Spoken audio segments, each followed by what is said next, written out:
Disclaimer. This video, like all videos featured on this channel, is definitely intended for mature audiences. This video is likely to contain profane language. Content is inappropriate for minors. Video is not for kids. Welcome to the Dr. Greenthumb Show. Lord of mercy.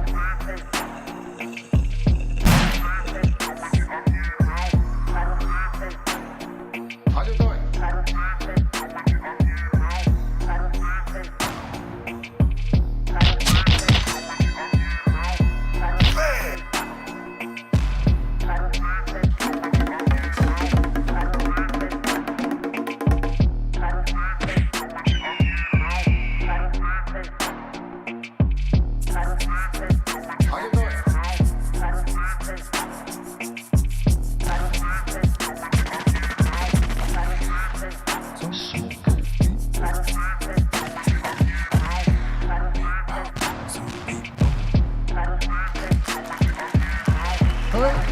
Yes.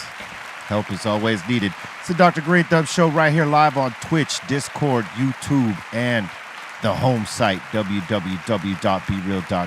Welcome to it. To my right, Mr. Goodlight, DJ C-. Hola. Happy pre-Friday. All right on. The legendary Psycho Les in the house. Word up, get fresh Thursdays. What's popping out there? Let's do it. It's a nice shirt. It's a good splash. I feel like this shirt could make you invisible. Good looks, you know. Just doing the old school vintage look again, you know, with the old school Cassels. The Cassels, yeah. So Old schoolies. taking it back. That's right. NYC style. Word up. Salud. Up at the treehouse crew, Bolton, Blombo, Bra, and the Dominator. Bra, and the Dominator. We're all doing good up here, B. Shout out to Sun Doobie. Sun Doobie's in the nest. Word up, baby. Yo, Booby. I forgot he was here, dude. You hiding up there. I didn't see you. Yeah. Love you, Les. Word up, baby. You word up, Yeah. C-. Love you guys. We put him up there by surprise, bro. Love you guys. Sorpresa. Love you, B. Word up. Joining us at the table, our special guest today, my man Dax up in here. Man, it's your boy Dax, and we back at it like a bad habit. If you want something in this life, you better go grab it today, baby. We finna make a big play. I like that. Yes, sir. I like that. And we have E-Zone in the building. What's up, Yeah, Mike? like I had to drink a little bit to be, you know, with that kind of energy. Like I was just kind of hard to top that, but I like it. You know? Yeah, you just brighten everything up. Yes, sir. it Hey, sets when I wake the- up, I be like, It sets the tone, man. I gotta tell you, man, you gotta have that up energy, man. We be stoned over here a lot. Yeah, so that's we what have I'm it saying. like I was that, like, right? you don't smoke, so I'm just like, is that how I can get if I didn't smoke? Like, you know what I'm saying? Like, I think I get like that sometimes, but I'm like, I probably just faded. It's the 180 opposite. Yeah. Yeah. Hey, man, I just want to send a shout out to the people at Bose and Spin for the private party they threw last night up in the Bourbon Room. Nice little intimate shot to celebrate, you know, our 30-year Black Sunday anniversary and all that. Was a dope party, man. Usually when we play private parties, you know how that private parties are. They're kind of corporate and everybody's kind of stiff. Not this one, man. This one, they started moshing.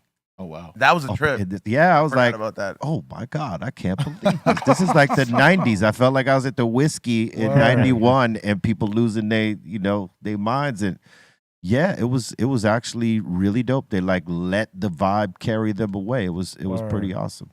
And it wasn't like no little BS mosh. Like they started throwing down. I was like, Yeah, they were oh, throwing it damn. down. I was just like, damn, this is kind of. Oh, wow. It's- That was last night? Yeah, that was last night. Good shit. Good shit. Hell yeah. Yeah, you know, and DJ Lord, you know, he carried on the party after our set was over. He Hey. DJ'd till about 1:30, something like that. Carried the party on. Word. But Oh, yeah. Hey, bro, I hit some weed last night that I could have sworn I was like, man, I don't know what the hell this was, but this shit was some strong, bro. Like, where I'm like, I was looking at my lady, I was like, are we that faded? But this is weed faded. I got to But- tell you, I was high too last But night. and the only people that I took a joint from was, what is it, Cloud Pen Bart Yeah. and his hippie friend that was there with, and I'm just like, For a second, I questioned. I was like, "Yo, your hippie friend didn't put anything in there, did he?" You know what I mean? I was questioning it for a second. Oh, you but- thought he put something in there? No, not in there. Not anything bad. You know what I mean? But I was like maybe an enhancer or something that would make me feel like some super hash or something. But I felt I was on a good one last night. Yeah, no. Hey, listen, I was higher than usual, man. By the time we got halfway in the set, because I'd smoked like several beforehand, as I normally do, but these ones were extra fat. And man, by the time we got to half of the set, I don't know if I'm going to remember the rest of this song right here. I did, but I'm just saying I was in my head like so high last night. But salute to everybody for their energy and love and support, man. It was everything to see that in a small, intimate place. We haven't played small clubs in a long time. It's all, like festivals and bigger shows like that. So to get back into that more intimate thing and it being a private thing and they gave up that vibe, that was awesome. And I want to say congratulations to my man Dax here. Dear Alcohol going platinum. Salute, bro. Damn. Word up. That's a big accomplishment. Hell yeah, cheers. I mean, it ain't an easy task in this day and age, man. It must feel good. Yeah, it feels great, especially the way it's sort of been done. Yeah. And it's just a song that's about some real stuff and leading people in the right direction if that's something they're struggling with, as I was at the time. And that's the great thing about it. When you hear a lot of the crap that's out there today that leads nobody anywhere, it's a celebration of materialism as opposed to substance and like trying to inspire people. That's everything, man. Are you like? It's obviously about alcohol, right? Yeah. Yeah. Okay. So you said you had your struggles with it. Yeah.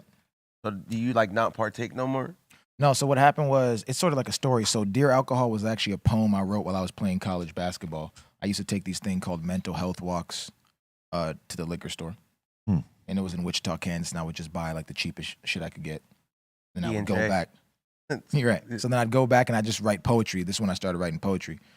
So I wrote a whole ass intricate poem. Like the poem is 10 times, the poem is 10 times crazier than the song. It's like some crazy 8-paragraph poem. And then now, fast forward 6 years, I heard a beat and then I made a song and that was Dear Alcohol. And at that time I'd been drinking pretty much every day after I went on my first tour with Tech Nine, then I did my own Canadian, then own American tour. So that year, my first year tour, I did 100 shows, drank before every show. That finished, then the pandemic hit right after that. And I was pretty much drinking every day during the pandemic. And then Lex played the beat and I was just like, I got wasted because I didn't want to deal with myself tonight. And that poem transformed into this song.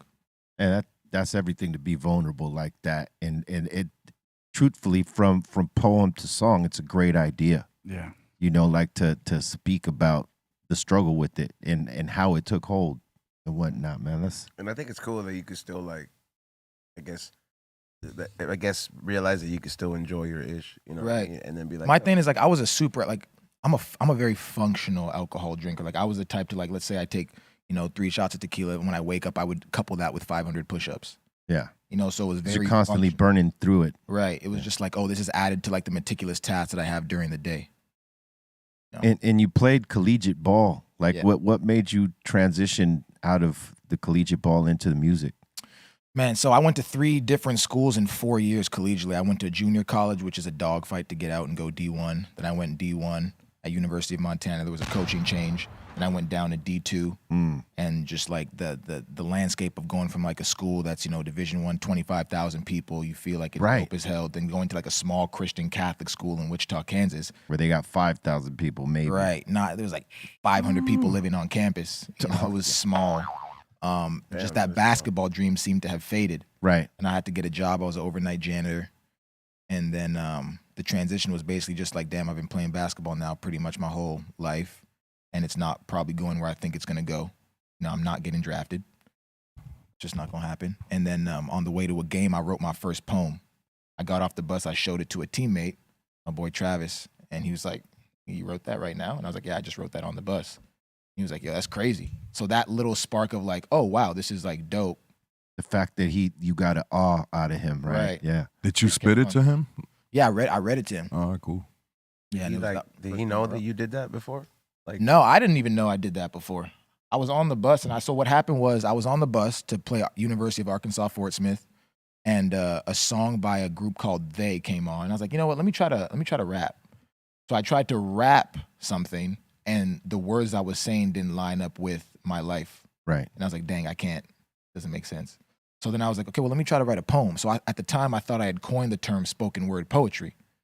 So I wrote this poem that was essentially about doing what you love, and if what you love doesn't bring you success, fuck it. It's better to be who you are truly than to be something you're not and have that fade away eventually. So that was the poem I ended up writing. Right. And then I just read it to him like the way I was reading it to myself, and he was like, yeah, it's better when you read it for them as opposed to letting them read it. Right. Because it never hits the same way. because it rhymed and everything too. So it was sort of like glorified, you know, rapping, but just about stuff that I could actually relate and feel comfortable saying. Yeah.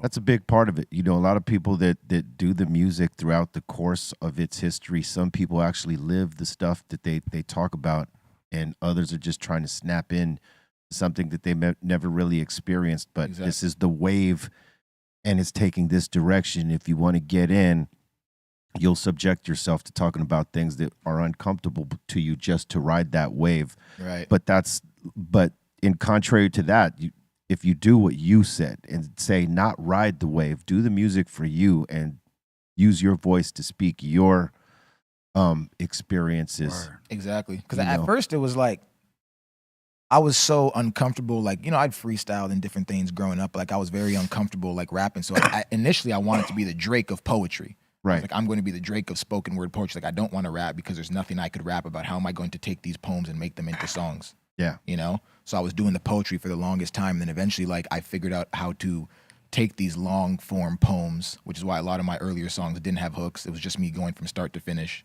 And I figured out how to transition those poems into actual songs, like the Dear Gods, which is basically a glorified poem. It's a trip coming from writing poetry into writing actual rap songs or just songs in general. Like, because that's pretty much how I started. I was writing poetry just loosely here and there. And I ran into Sen Dog's brother, Mellow Man Ace, and we became friends. And he saw some of the poetry, and he said, hey, this is how you, if you want to do this, this is how you flip it over, right? And that's sort of the transition I had. So it's slightly similar. But it took a while to learn how to write a song. Right. You know, right? Like taking a poetry and maybe flipping it to a rap is one thing, but like trying to turn it into a song is a different beast in itself. I learned that much later. But I mean, man, when you could get that click, when you can make that click and flip it, some of the ideas that come from poetry are crazy. You know what I mean? And you make them songs, and it's people can instantly relate to a lot of it. Right. My biggest songs were first poems. Yeah. Dear Alcohol, Dear God. That was the song that just went platinum right now, right? Yeah, the Dear one Alcohol. you just wrote that on the bus, right? See, that's why. Well, no, so the one on the bus was just like, it was just a poem that's never, I made a music video for it back then, but the one that went platinum is the Dear Alcohol poem that turned into a song. Oh. Yeah. Real lyrics, man. Real lyrics is gonna shine through, and people gonna real experience, real life experience. When someone else tells it and someone else never voiced it to another person that they've been through this kind of same thing. It's like a commonality there that you can connect to and be like, well, damn, he's going through what I went through. Somebody else out there is living, and he looks like he's getting over it and getting through it. I could do the same. It's like a source of inspiration. You know what I mean? It's not always talked about, but when it comes out, then it becomes something that people talk about. When you were drinking, you didn't smoke? No, I've never smoked. You've never smoked in your whole life? I've never smoked. I was just back there saying I'll probably like, because Shirley gave me some cigars as a gift, Al Capone cigars, and I was like, I told myself I'll probably try when I'm 40. Right on. Right on. And how old are you right now? 29. Do you still? You never tried it at all? Like not even like an edible, maybe? So when I was at the University of Montana, there was this frat party, and it was like one of those things where you have to like climb the levels. And when I got to the top, I took a puff of hookah, but that's all I've ever done. Oh, what? That's not nearly as pleasant. yeah, you'd have been better off taking a hit of weed than some hookah. But I've never tried anything. That's cool. You still stay active in the gym, right? You're still balling and stuff? Yeah, I work out like insanely. I don't ball as much. Me and basketball have such an insane relationship. One of my tattoos, I wrote a poem to basketball because I knew it was fading. But I have an interesting relationship with basketball. But sometimes I'll dribble outside of my car. You go to the Raptors games? I went to a Raptors game in December. And what did it feel like Was it your first game? No, so I've been to like 3 basketball games in my life, like NBA games maybe. It felt great. I think, you know, it was crazy because I was like, I remember being like 13. Okay, I hit 5'11". I'm like 6'2", but I hit 5'11" at like 13, 14 or whatever it was. I'm like, yo, if I get to 6'5", it's over. Yeah. You know, if I hit 6'5", it's over for these motherfuckers. But then that just never happened. So I was like, dang. I worked hard as hell and I did what I did and I could have played pro overseas and all this stuff, but I wasn't genetically gifted to the point to where I could have been the greatest basketball player of all time or even approach that. Right. So that hurt me. Yeah. So I just knew it was never going to be that. Because that's every ball player's dream, to become one of the best, if not the best. Right. And when that realization comes, it's a hard calm down. Right. My whole thing is, how could you assume that, though, that you wasn't built for that? Because so when I was 11 years old, I found the law of attraction and I committed my life to basketball. I found the key. It's like this secret video, and it's like, you know, anything you think about manifest. So I go outside and I started trying to see if I could manifest my favorite car, which was the BMW 3 Series. I started seeing it everywhere. So as an 11-year-old, I'm like, oh, this superpower works. So I basically mimicked Kobe Bryant's work ethic from 11 all the way up to when basketball was over. And I was like, dang, I'm doing literally everything possible. You had it. I did, but I still wasn't going to be On the Kobe level? on the Kobe level, just because you still there's genetic Never gifts know, you B. potentially need to get there. That if you're not predisposed to, you can't get there even if It's you like want it's to. like what he's trying to say is like Derek Fisher, as much as good as he was never going to be Kobe. That's like in football with Doug Flutie. He was a dope-ass quarterback, but he was always considered too small. He got a look, but it Right. never lasted long. But Right. he's still considered a legend, Right. but he didn't achieve half of the stuff because, like, you know, he just couldn't get a great look all the time because of Right. his size. So I was gonna like do the overseas basketball thing. Japanese. Once I was a junior and I wrote the first poem, I was like, I think with this lane of poetry that I have carved, that's like to myself, I could be one of the best at this because it's like this is my life. You know, Yeah. I'm not gonna be compared to Michael Jordan. Like no one has my life, so I can be the best Yeah. at this. When you started, I think probably Def Poetry Jam was over, but if it was still rolling, would you have gotten on? You feel Oh, like for you would sure. I have would have loved to perform that first poem. I have so many crazy poems, man. In New York, there's a lot of clubs that do poetry a lot. They have poetry night and they mix it with the music, and Right. people get up there. They snap their fingers. Who was your favorite poet Groovy. Who was your favorite poet that got you into it? So I didn't.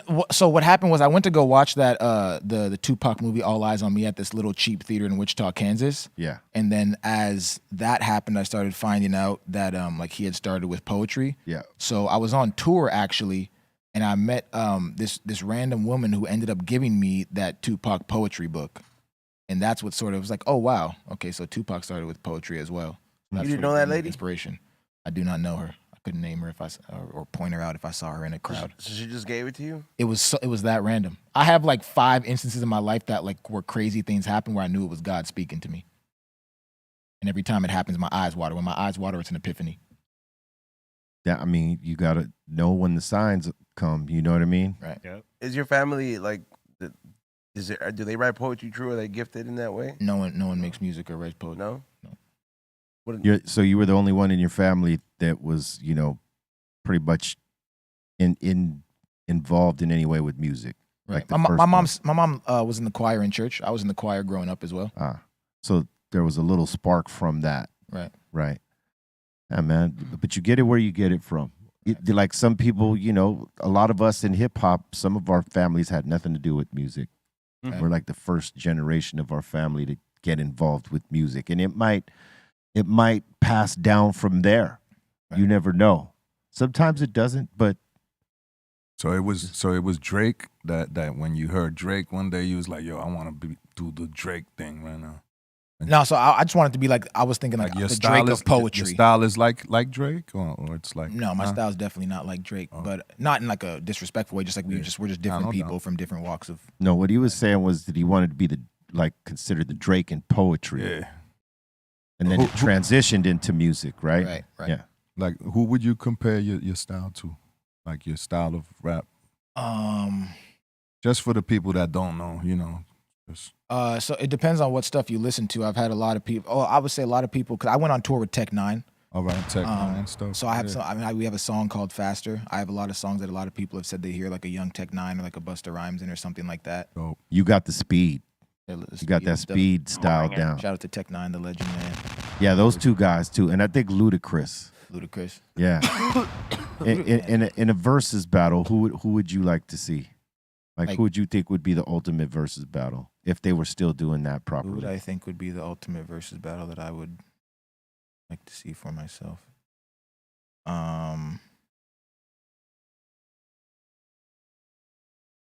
Man, I don't want anyone to get. I don't want to disrespect anybody. We're amongst friends. He said carefully, careful. I think.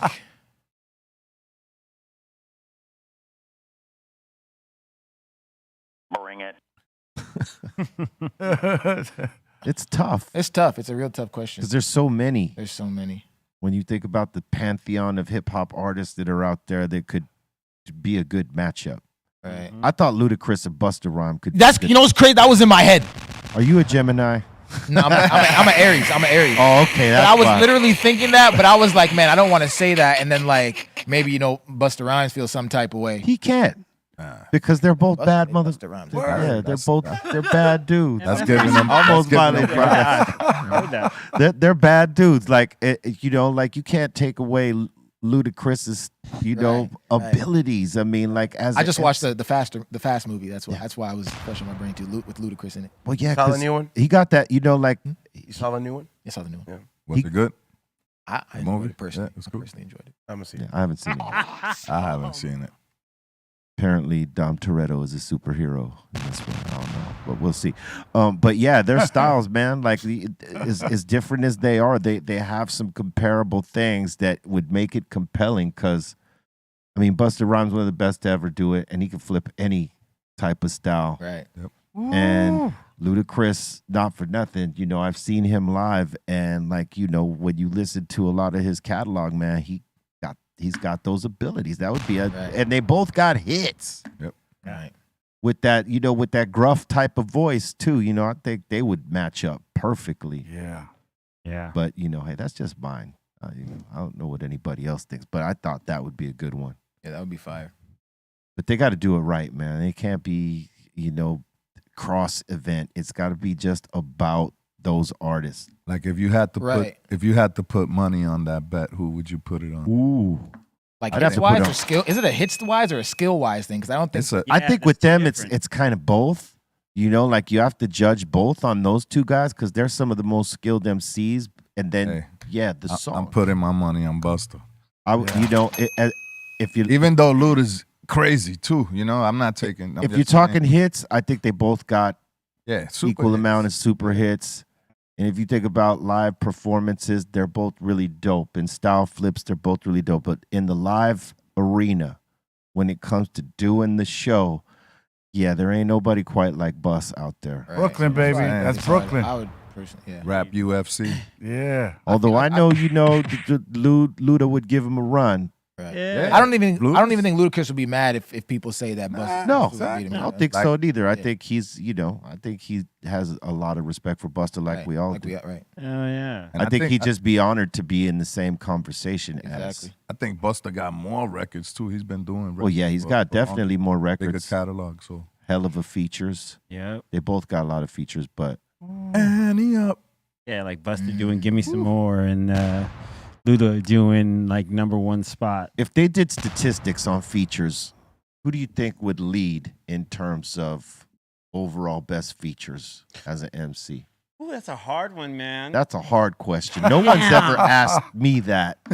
And I would not want to answer that goddamn question because who would lead this? Who would be the best feature of all time? Word. The best featurist. They Who should is make a every- Grammy or a rap Right. award for that. Like the best, Like who's had the most, like Leave the that to y'all. statistically best features, habitual best feature. or the ever. most. Drake. The guy who gets called. You know what's on the crazy? most. That was on my brain too a little bit. What's up? He said it. What, What I Drake? say? You said it. I said Drake. Drake. Oh, that was you who said it. Yeah. Oh, okay, yeah. Yeah, Drake and Lil Wayne. Second place. Lil Wayne. Lil Wayne. Nah, I think Lil Wayne probably got more features. Yeah, but well, all his features like hot though. Ooh, You got a point. Method Man. He's got a gang of features. Yeah, but I don't know if he's got much of Champagne. I and like Lil Redman. Weezy. I'll do it, Redman. Redman. Redman's got a lot of features. I think Yeah, I'm Redman's a better than Buster. all that. Yeah. Busta got a. I'm a Method Man fan, but Lil Wayne, it definitely got that. Yeah, Lil Wayne got that. According to Google, it's Snoop Dogg with 583. What? Lil Wayne with 430. Bun Wow. B with 280. 2 Chainz 274. There's a stat and for Busta this. Rhymes with 254. Yeah. My We God. forgot Say about the that. top Block three this, again. man. Snoop Dogg 583 features. Of course, everybody wants some of the dog. Lil Wayne 430. Of course, the fire marshal in the building. And Bun B with 280. That's the part that surprises me, but Yeah, it that's don't. Crazy. It I do- like Bun B. yeah, I Bun like B. Bun B too. It surprises me, but it don't. Right? It surprises me because there's a lot of other rappers that are bigger names that you would think have more features, but Bun B doing his thing. Well, shout out Bumpy. And he kills it. You know what I mean? Word. He need to bring us them Trill burgers. He be working. Ooh, yeah. Trill burgers. But ain't that some shit they got a stat? I didn't think they would have that. That's crazy. Word. I Nice. missed it by a minute. 1 minute. You know who I think is maybe doesn't have as many as the topic, but every time he features, he absolutely kills it. Is Andre 3000? Okay, so we know who's got the most features. Who's got the most quality features, though? Andre 3000. That would be tough. Eminem. He's got some He crazy got ones. features He with does. everybody. Yo, Jay-Z. He does. Well, Jay-Z's features. Ooh, hey, Jay-Z. Still gonna say Drake. Still gonna say Drake? Yep. Hey, he's In regards Canadian. to He's quality? Canadian. Hey, Canada guys go hard, man. Well, you know, Yeah, he did. Hey, Drake's had an amazing run. if you really want to know who got the most future, Ooh, he's got everybody got a song Quality with Future. features though. Yeah, these He's got songs a is lot. hits. Well, before him, Nate Dogg.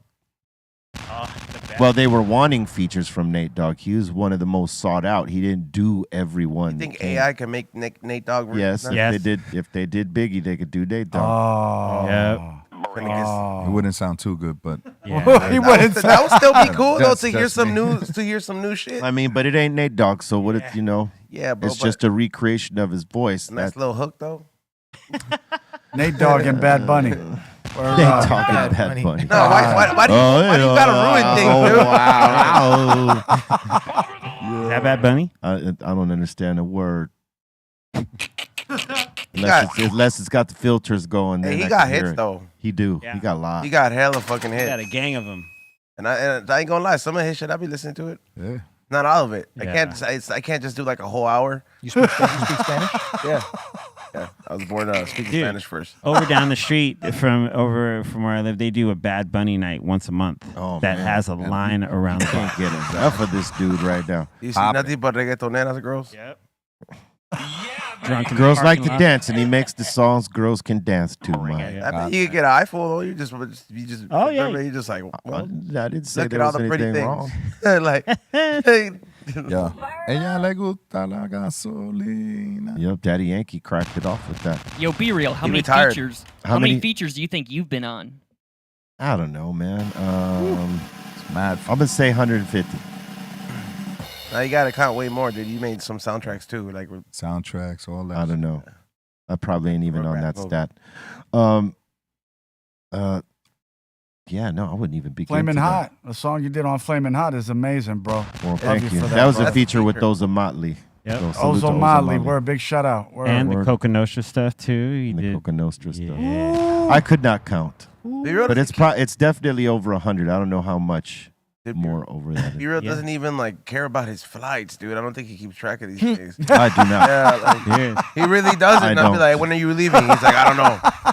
I'm Yeah. like, all right, I guess he's gone. Don't ask me Word. about these things. They Oh, yeah. concern me not. You know what I'm The saying? Deftones song, the Danny Brown. Where you song. got me on your list, I give 2 fucks about. You know what I mean? It's all good.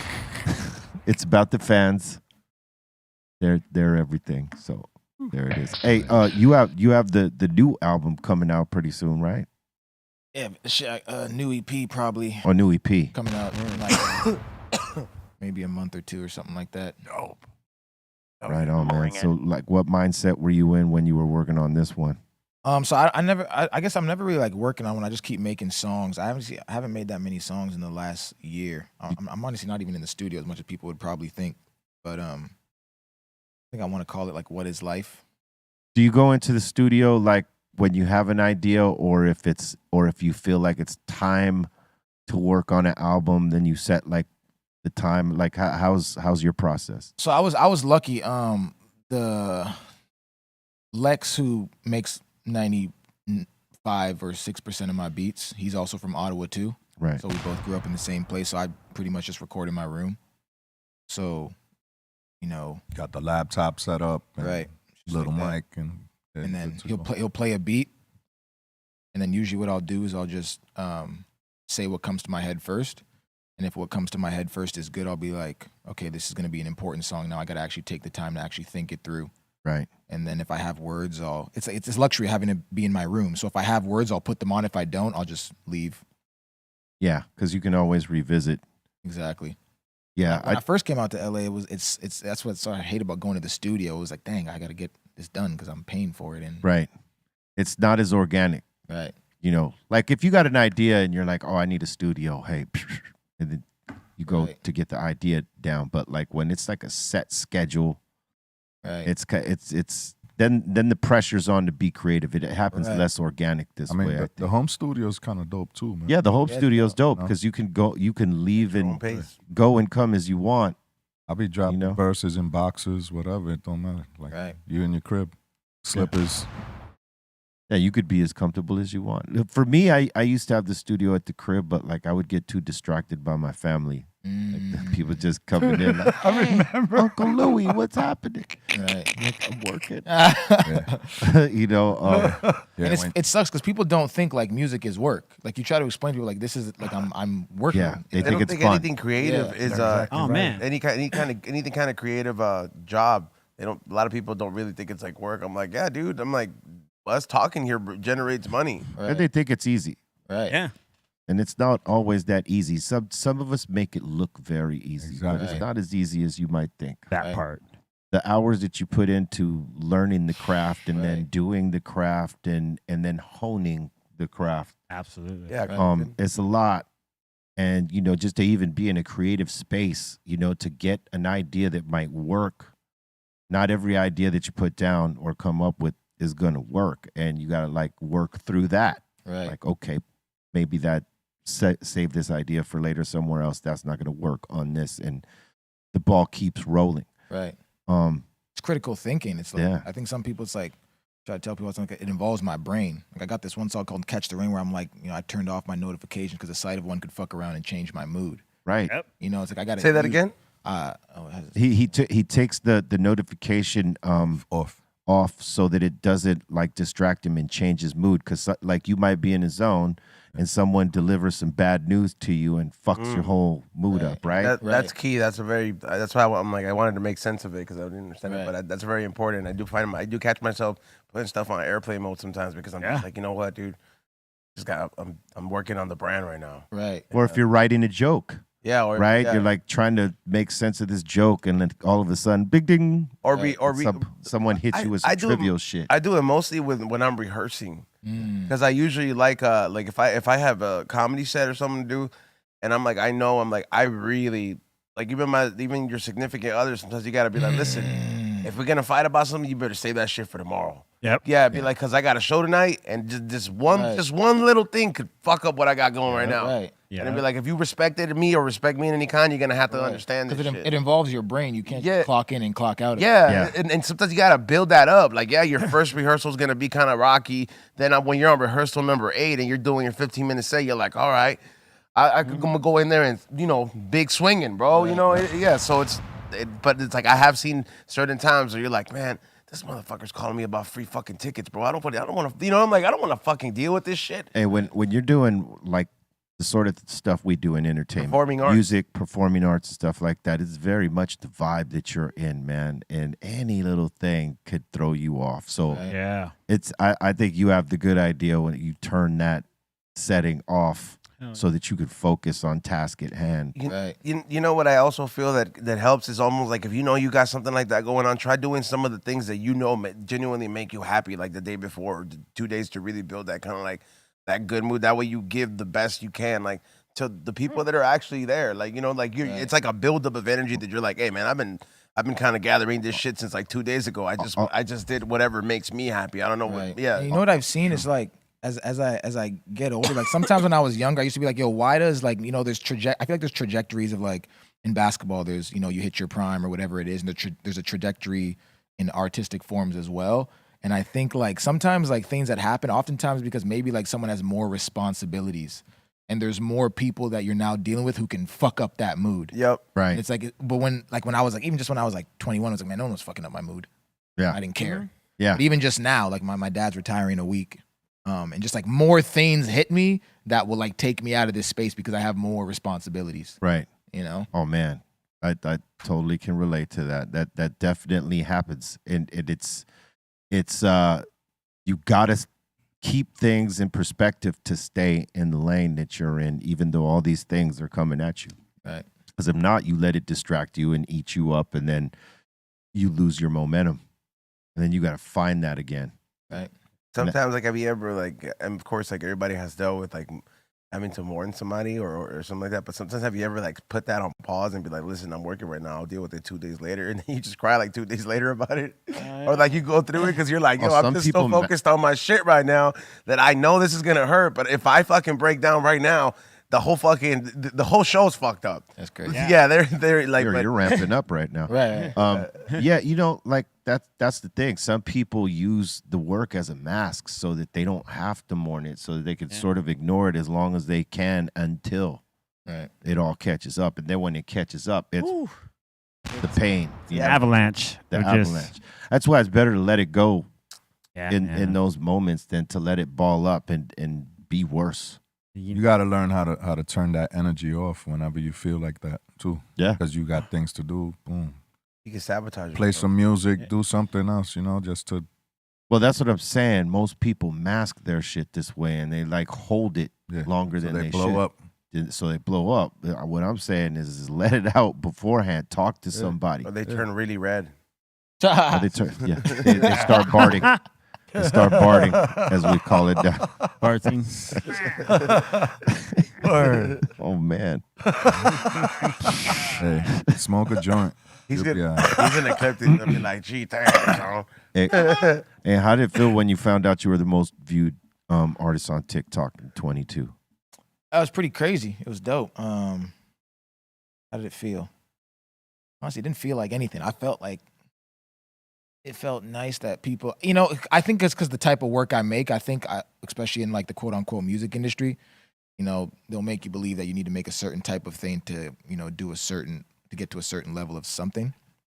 So I think it's cool to have like just real people resonate with the stuff I'm making. So it felt good. That's like, okay, I've always said music for the people, spread by the people. Right. So it's a validation pretty much, you know what I mean? That like, you do all this and like people are responding and reacting and engaging with the work. Right. And people really like the open verse challenges and stuff that I do. So that was a big part of it too. Tell us about the open verse challenge. So, I mean, shit, it's crazy. So I dropped this song called To Be a Man.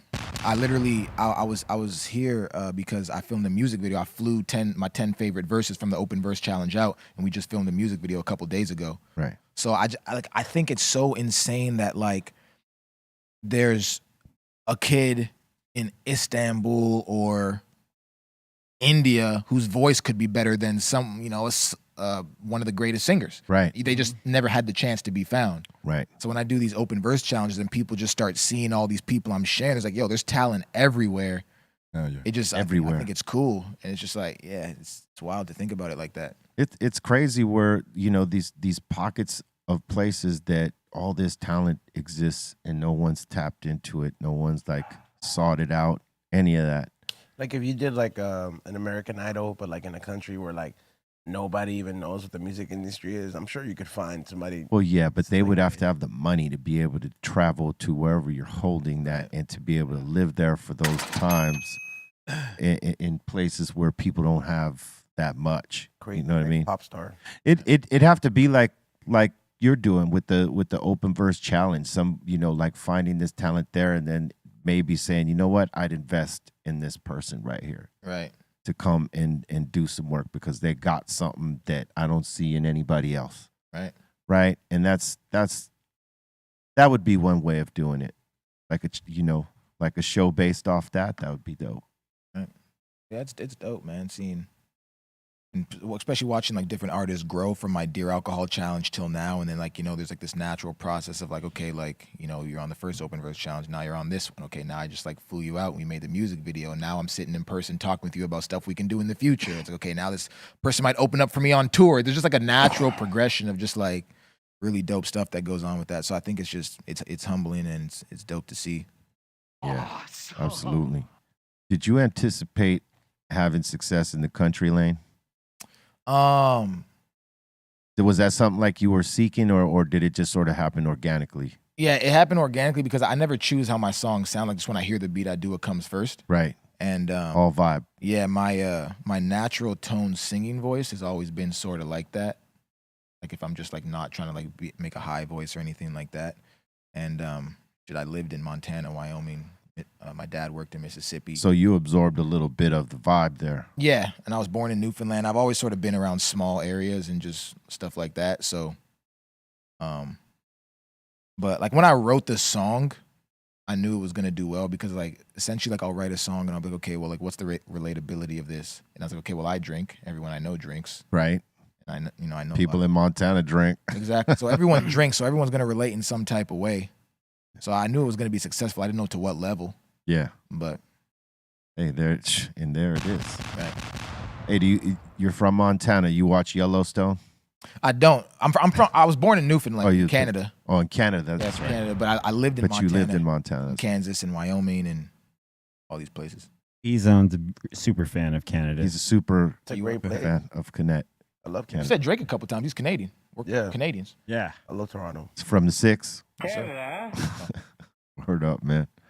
What are you guys planning to? Are you planning to go on tour for this EP after when you release it, or doing shows beforehand?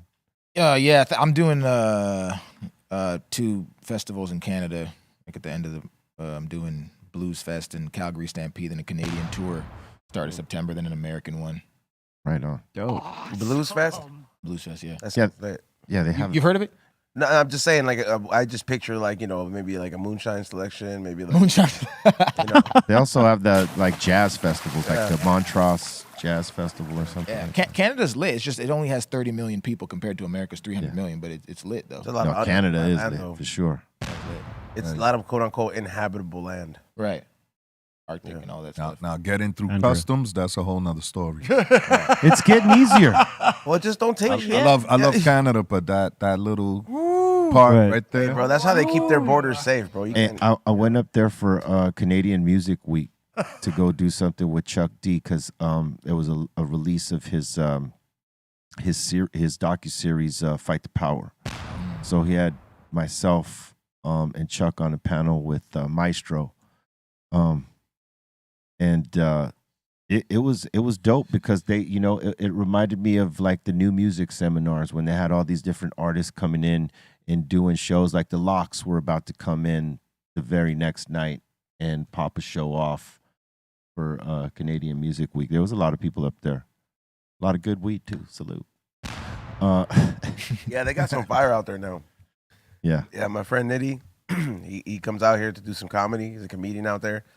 And then when I was out there, like he's and not just that, like he's always posting some fire. I'm like, hey man, y'all got the Cali effect out there now.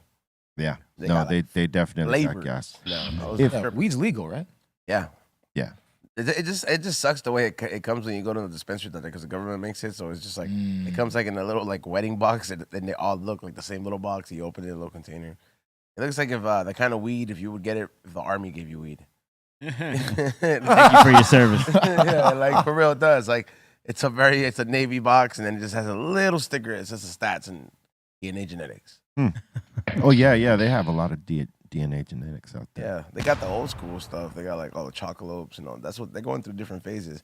I like checking into other different states, man. Like that's why I'm like I got excited for your upcoming show for the Denver one because I feel like Denver, and for a person that enjoys hash browsing like myself, and just getting to that point where like I want to be that freaking high. Like they were legal before us, and a lot of people don't give them that credit. So like they treat mushrooms like, hey bro, yeah, I get it. Everybody likes French fries type of issue, you know? Like yeah, bro, like it's not a big deal. So they're always looking at where to take it to the next level. So Word, dude, they thank have you. some really good hash rosin and the flavors. They're always crossing stuff. I think more at a faster rate than California. I don't think they produce as much as California does, but in regards to, I guess, expanding the taste palette and different consistencies of hash rosins, I like the Denver scene and or Colorado because of that. Yeah, no, they got some flavors out there, no doubt.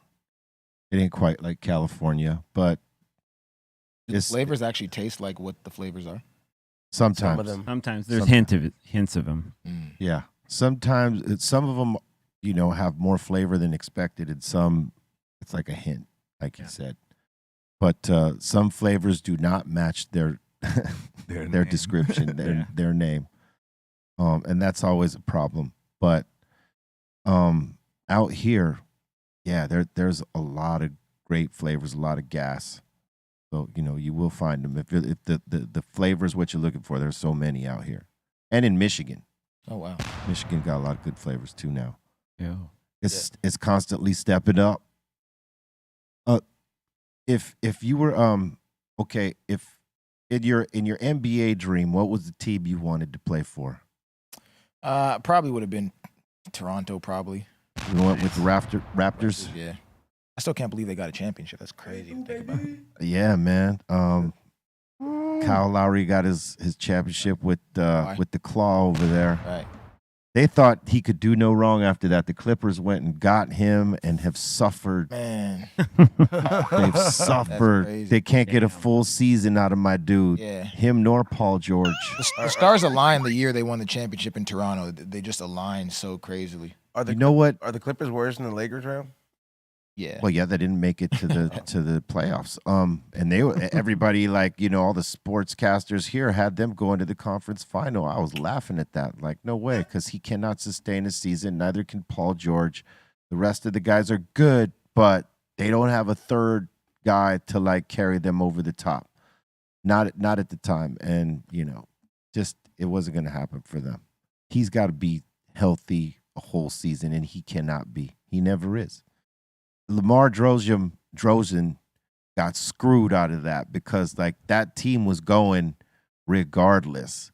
They take him out and put Kawhi Leonard in there. That was already a team that was in contention, and he just happened to be in the right place, right time, and put the right amount of work in. Yeah, DeMar definitely paid his dues though. In Canada, we all love DeMar. He went hard for as many years as he was there. But yeah, it does suck. It's sort of like who's the coach of the Warriors that had the team before? Steve Kerr. But the guy before. Mark Jackson. Mark Jackson, and then Steve Kerr came in, and they were just Mark Jackson sort of built it. But yeah, that's kind of screwed when that happens. Yeah, man. it's tough. You know what was kind of screwed?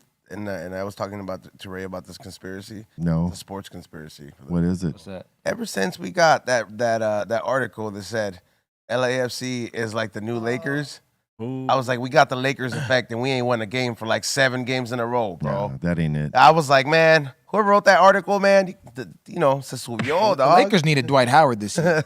They could have used Dwight Howard. Somebody with some defense in the paint because they did not have that. For Jokic. Yeah, against a big guy like that. Hey, I'm gonna say this right now. I think Jokic is one of the greatest basketball players of all time. He's going to be considered that at the end of his He career. controls the whole game. Yeah, he's like a proper center. Right.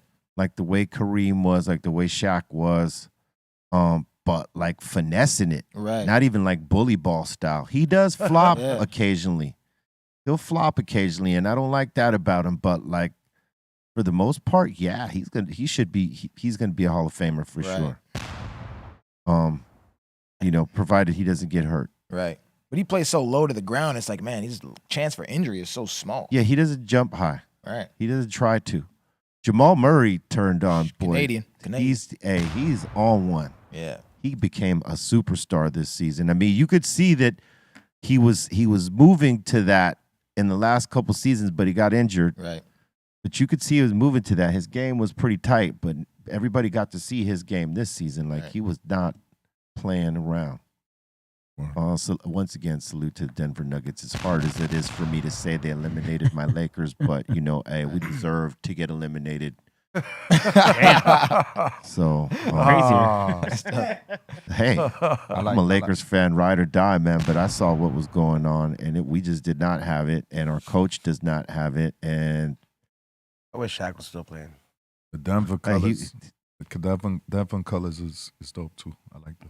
I don't give a shit about the colors, man. I'm telling you. All right, I feel you. Color splash, all right. Fashionista, let's go. All right. Hey, look, I know we're working on limited time with you, man. So, I know. Do we got questions from the Asylum? Yeah, we got a bunch of questions and comments up in here. All right, let's go. We got Kale up in here saying, "I'm a Canadian too." Dax, you ever chill with Mercules and Snack the Ripper? Those are both of my guys. I actually have songs with both of them. Mercules, we were just talking, I think, literally yesterday, because he's performing at Calgary Stampede. I've actually never met him.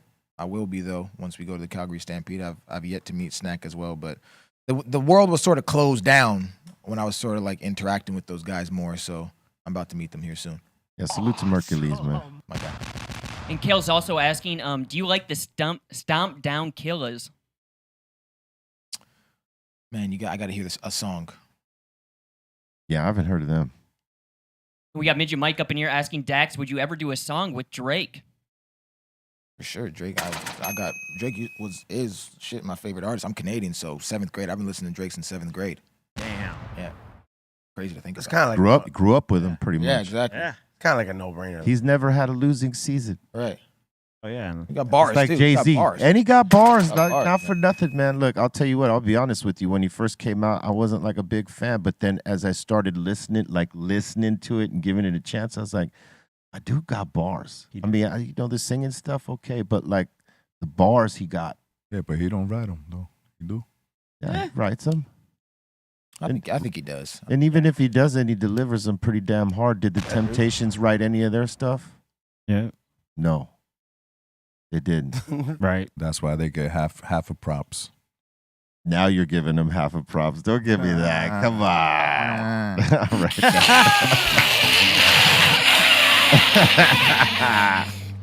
All right, next.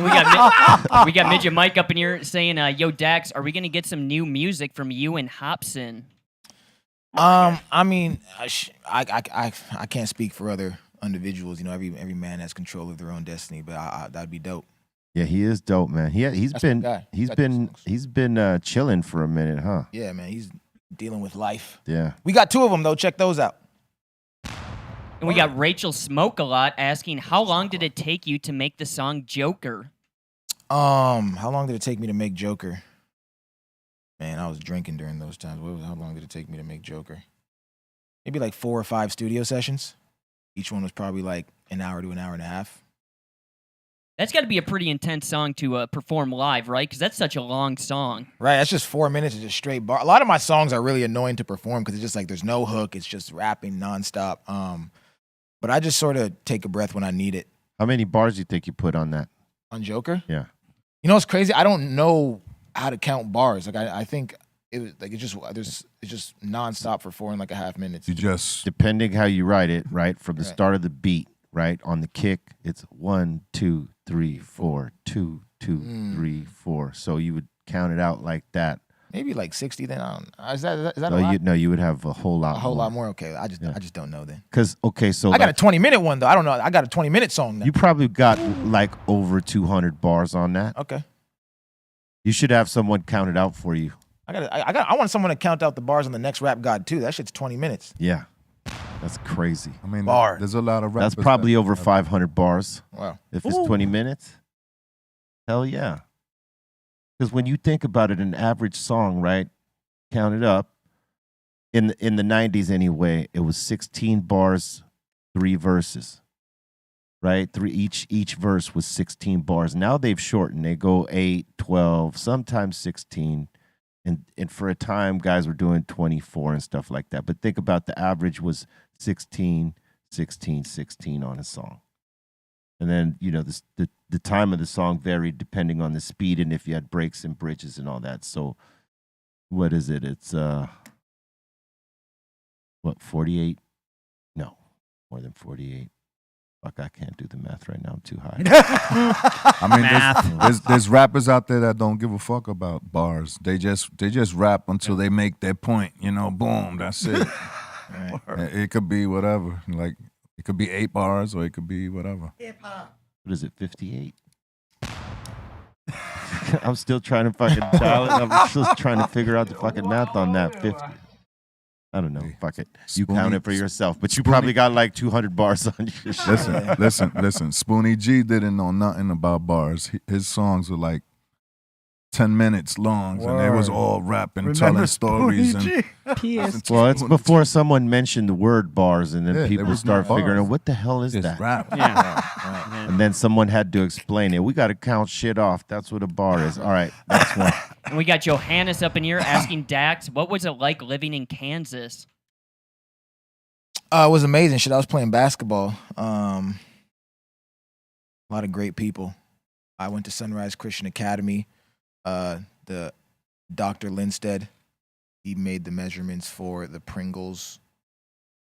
Oh, like he's a genius, like a legitimate genius. Like for the Pringles packaging or whatever. Yeah, and then so it was just dope out there. I went to that private Christian school, Sunrise Christian Academy, for prep school 1 year. Then I played Newman University out there. So Kansas was dope. Great. We got Al Loke up in here saying, Dax, that Still Dre remix video was wild. Was it? It was just a one take. It was just me in front of the camera. Dope. Well done. And Al Loke is asking if you're getting a second-hand high right now. You know what's crazy? I think I've been high from secondhand a couple times in my life. So now you're used to it. Yeah, I think I'm used to it. I don't mind the smell, actually. I like it. Right on. It's a good aroma. It's better than hookahs. Right. Definitely. True. Smoke. And we got FPCKY asking, how hard was it coming up being an independent artist? I think it's very tough, depending on what. It's definitely very tough. It's like you know what's crazy? The hardest thing, I try to imagine what it was like when you had to like just go door to door with the CD thing. Yeah. I can't even picture or imagine how difficult that was because like I started on the internet. Yeah. So, but it's definitely tough to do it. But you know, it helps when your music is about something, so you can target people who mess with that certain thing. For sure. Mm-hmm. We got Hood Hippies up in here saying, shout out to Dax, the dude has bars. That's right. Thank you. Bars. And we got Darren Cushman up in here saying, I'm going to check out Dax's music later tonight. Always good to hear new music. Ask Dax if he would ever try mushrooms. Or have you already? No, I haven't. I'm really a drug virgin. I've never tried anything. Wow. What is Cool. I'm just scared. Like my mind is so crazy. So it's like I have this term that I've coined called simple complexity, where it's like I have to make everything around me simple, from like wearing the same clothes every day, doing the same things, because I feel like my brain is so complex. So I feel like mushrooms would take me to a place I don't need to go. I feel like my brain's already Microdose will be all right for you. Yeah, if you did a microdose or a moderate dose, everything would make sense in a different way for you. You don't need to go to the melt, which is above micro and above moderate. Right. But yeah, a lot of people use it to connect things, man, and to fix things within the self, right? Wow. They're doing a lot of studies with psilocybin these days to like help people, like with certain problems that they're like in depression or anger or any of that stuff. It's a lot of people are putting it to use in that way, but in microdose and moderate dose, and sometimes in the melt where you're going over that. Right. Yeah, I don't know. I might go my whole life without ever trying drugs, though. That's all right. Yeah, there ain't nothing wrong with that at all. That's cool. Yeah, you don't need drugs. Keep the temple completely clean. All right. And we got a Debachu up in here saying, shout out to Dax, always spitting them bars. Thank you for coming on the show. Word. Yeah. Hell yeah. And I don't know if you guys said this earlier, but above the 210 is asking, what college did you graduate from? I graduated from Newman University, majored in communications. Oh, okay. Boom. Nice. Hell yeah. What I majored in. And he's communicating. Yep. Through the music. And that seems to be it. Word up, man. Hey, we want to thank you for the questions and shout outs. And we want to thank Dax for coming and sitting in with us, man. First of many times. Appreciate it. Open door whenever you want to come and sit in with us, man. We'd love to have you. Let them know where they can find you. Man, I always say just put in DAX. If I don't come up, I'm not doing my job. All right. Word up, man. Hey, salute to my man Dax. We're going to be back with more Dr. Greenthumb show right after this. Oh, man. Let me just get a little bit more of that. Started like any other day on a Cypress Hill adventure. We called the Breakfast Club. Went and had the breakfast, and the wake and bake that goes along with the breakfast. First the bake before the breakfast, and then breakfast, and then the bake after the breakfast, and then the continuous break of the bake all through the day. Ottawa. I haven't been there in a minute, but Ottawa is a very beautiful spot. We didn't really get a chance to stay there very long because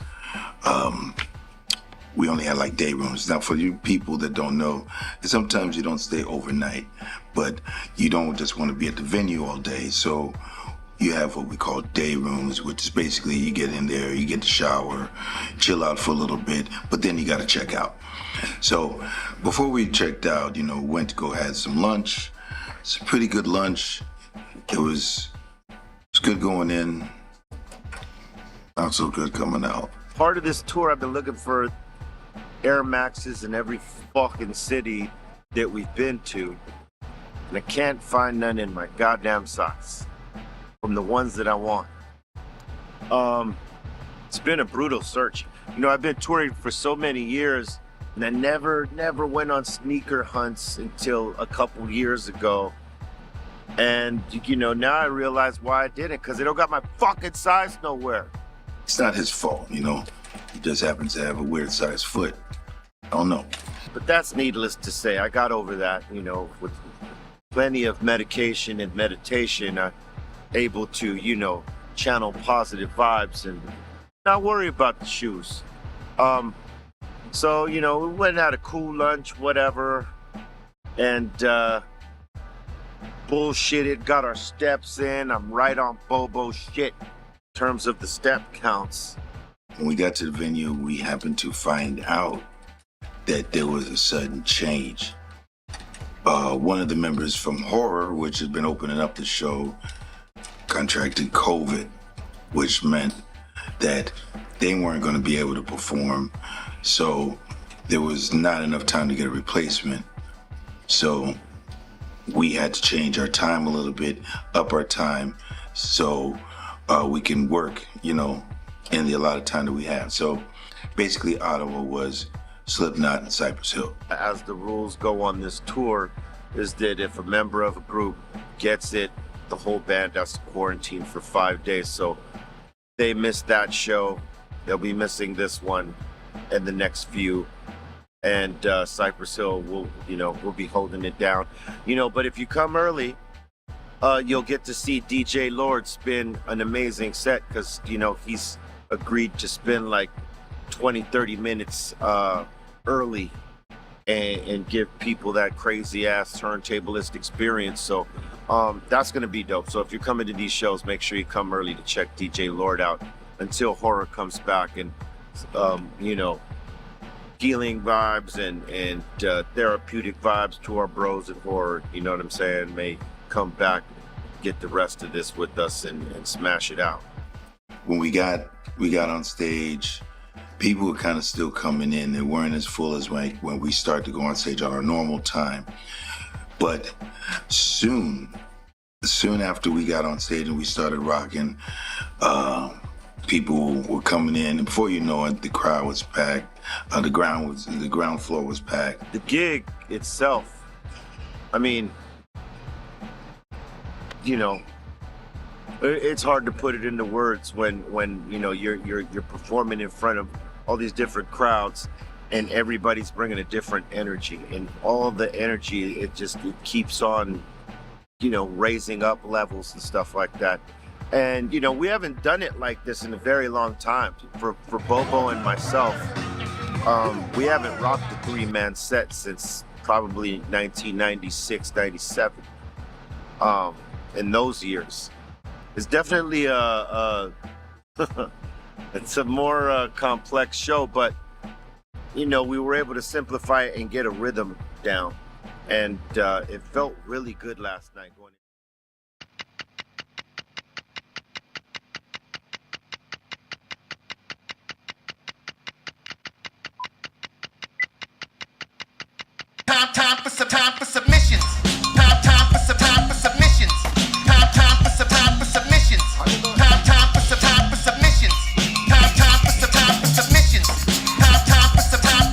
What?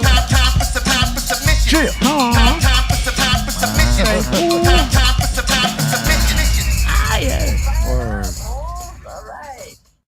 All right. Hey, yo, shout to Snacks. Salute, Snacks. What's he looking Big at? shout out to Snacks. Big shout out to Snacks. What's up? Oh, What's look up, at he's blood? got his Pink Floyd shirt on. Yeah, Dark Side of the Snacks. Stripping the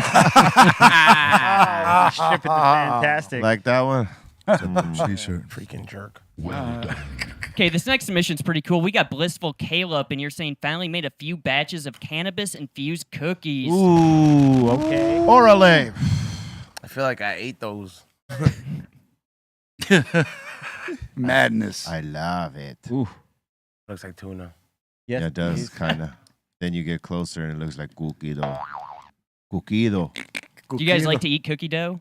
Yeah. Yeah, and sometimes. ice cream. When there's THC in it, not so much because it tastes too rich. But, but yeah, sure. I like cookies. Ooh. Those are real cookies. Yeah, look at that. Send us some. I am truly intrigued at this point. Ain't nothing like a fresh out the fucking, oven. What's your favorite cookie? Chocolate chip. Probably like Quick. peanut butter. I have to do the walnuts and the chocolate chip too. Yeah, or the almonds and chocolate chip. Complex. Yeah, chocolate chip. How about you, Lesko? I like the peanut butter joint. All right. Peanut butter, Okay. fresh I like out the oven. oatmeal too. Oatmeals are good. Yeah. That's a good cookie. Ooh. Especially with ice cream.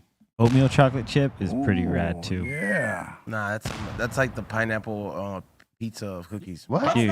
What's the pineapple pizza? made 'em before. What are you saying? People. I said the oatmeal chocolate chip is like the pineapple pizza. No, it's cookie. not. You know what's not. good? Macadamians too. Oh, There you yeah. go. I don't There know you about go. that, but yeah. It's To good in each like his. the white chocolate, like White right? chocolate. Yeah, the white chocolate macadamia nut. My Cookies. answer's gonna sound pretty white. I like know it is. oatmeal Miracle Whip. raisin. I thought you were gonna say a cookie with Miracle Whip on it. Raisins. These are- I just- Oatmeal raisin, that's where it's at. No, that's- Oh, don't you If say he it. I don't say a mind cookie that. with miracle. I don't mind that. I thought you would say something like a sugar cookie or something. I can't breathe. He dips, Snickerdoodle. dips oils in the mayonnaise. I cannot ever eat a sugar cookie. I am traumatized by that. A snickerdoodle. Oh. Not a snickerdoodle, but a sugar cookie, a proper sugar cookie. I could never touch one. Have you ever had the cookies that are Inception cookies? The cookie in the cookie? No. Oh. But you're gonna bring some, and we are gonna try. Yes. All right, next. You brought it up. And next up in here, we got T. Lee, and he's saying Dustin should make his own version of this so people know what they're getting into. Yeah. Look Hey, at that. dog. Well, you got to put it in a smoke. Look at how much sugar the Coke has. Bro. Yeah, look at that. And Nestea with the sugar Yep. or Nestle. Nestea? Nesty. Wow. Look at that. Damn, Nestea is nasty. Nesty is nasty. Too much sugar, bro. Damn, look at pineapple juice or the orange juice. And I tell you what, when you drink that Nestea, you could totally. I mean, you already assume there's a lot of sugar in Coca-Cola. That doesn't even surprise me. But when you taste that Nestea, you taste that sugar burst. It's crazy. I like how they did the water. Nothing. Yeah, there's nothing in there. Nothing. Sure about that? The water's nothing. Yeah, but I see some waters out there with sodium. They be putting sodium and all other things. So Right. You gotta check. Right. Other additives. Yeah. Gotcha. Fluoride. Yeah, filters. What are you doing? Get filters for your crib, man. Drink filtered water. Do that. No Kangen if you can. All right, next. And we got the Inner Realm saying puffing on a doobie, getting ready for our release tonight. All right. With your double jointed ass thumbs, son. Thank you to him too for sending us 45s. Yeah. Yeah, Thank you, I sir. just got my box. Good looking out. Ooh, word. Thank you, sir. Play that shit. Word. Heck yeah. And we got some main girl up in here saying my Phoenix Funky looking so good in the Arizona sun by the pool. All right, that's one way to use it. Nice. Yeah. I guess that's not a wrong way to use it neither. Yes, it is. It is, but it isn't. Wow. She's just making it easy with what she's got. Yeah, and still smoking a funky. I mean, she could have broke the tip off and still squeezed it in there. Like, you know. Are those French tips she's rocking, E-Zone? Yep. There it is. Nice.